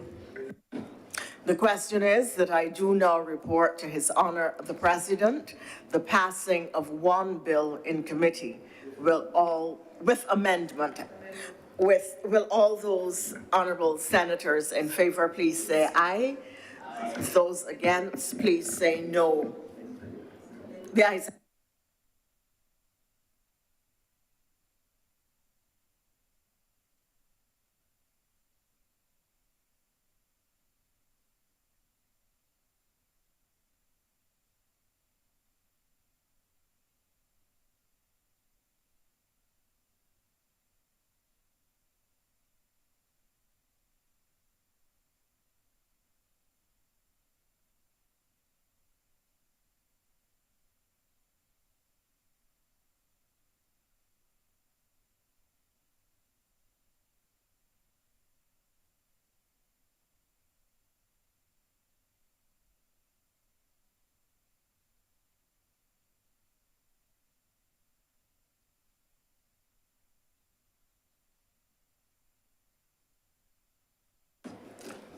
The chairman has reported to me the passing of one bill in committee with amendment. Senator Cummins. Mr. President, I beg to move that this bill now be read a third time. Question is that this bill be read a third time. Honorable senators in favor, please say aye. Aye. Those against, please say no. The things the ayes have it. Senator Cummins. Mr. President, I beg to move that this bill do now pass and be cited as a final appropriation 2021-2022 Act 2023. The question is that this bill do not pass and be cited as the final appropriation 2021-2022 Act 2023. Honorable senators in favor, please say aye. Aye. Those against, please say nay. The things the ayes have it. This bill is now passed and so cited. Senator Cummins. Mr. President, today has actually been a brilliant day. The debate has been robust and full, and I have thoroughly enjoyed the contributions of all honorable members of the Senate. I wish to join my colleague senators in congratulating our colleague, Dr. Charleston Brathwaite, for an excellent private members resolution, and of course, all of our colleagues who contributed to the same. This brings us today to the end of government's business, and I beg to move that the Senate be adjourned until next Wednesday at 11 a.m.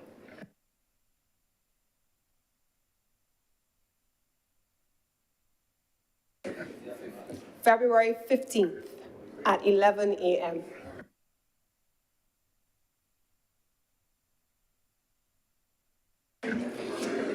The question is that the Honorable Senate be adjourned until Wednesday, February 15th at 11 a.m. Honorable senators in favor, please say aye. Aye. Those against, please say no. Methinks the ayes have it. Let me, as we will not be meeting until after Valentine's Day, let me wish you a very wonderful Tuesday. I will come forgetting all of that on Wednesday and come to work. But I wish everyone a wonderful season of love. You can treat it as a weekend of love. So have a happy Valentine's weekend, folks. And thank you very much. This sitting of the Senate is adjourned.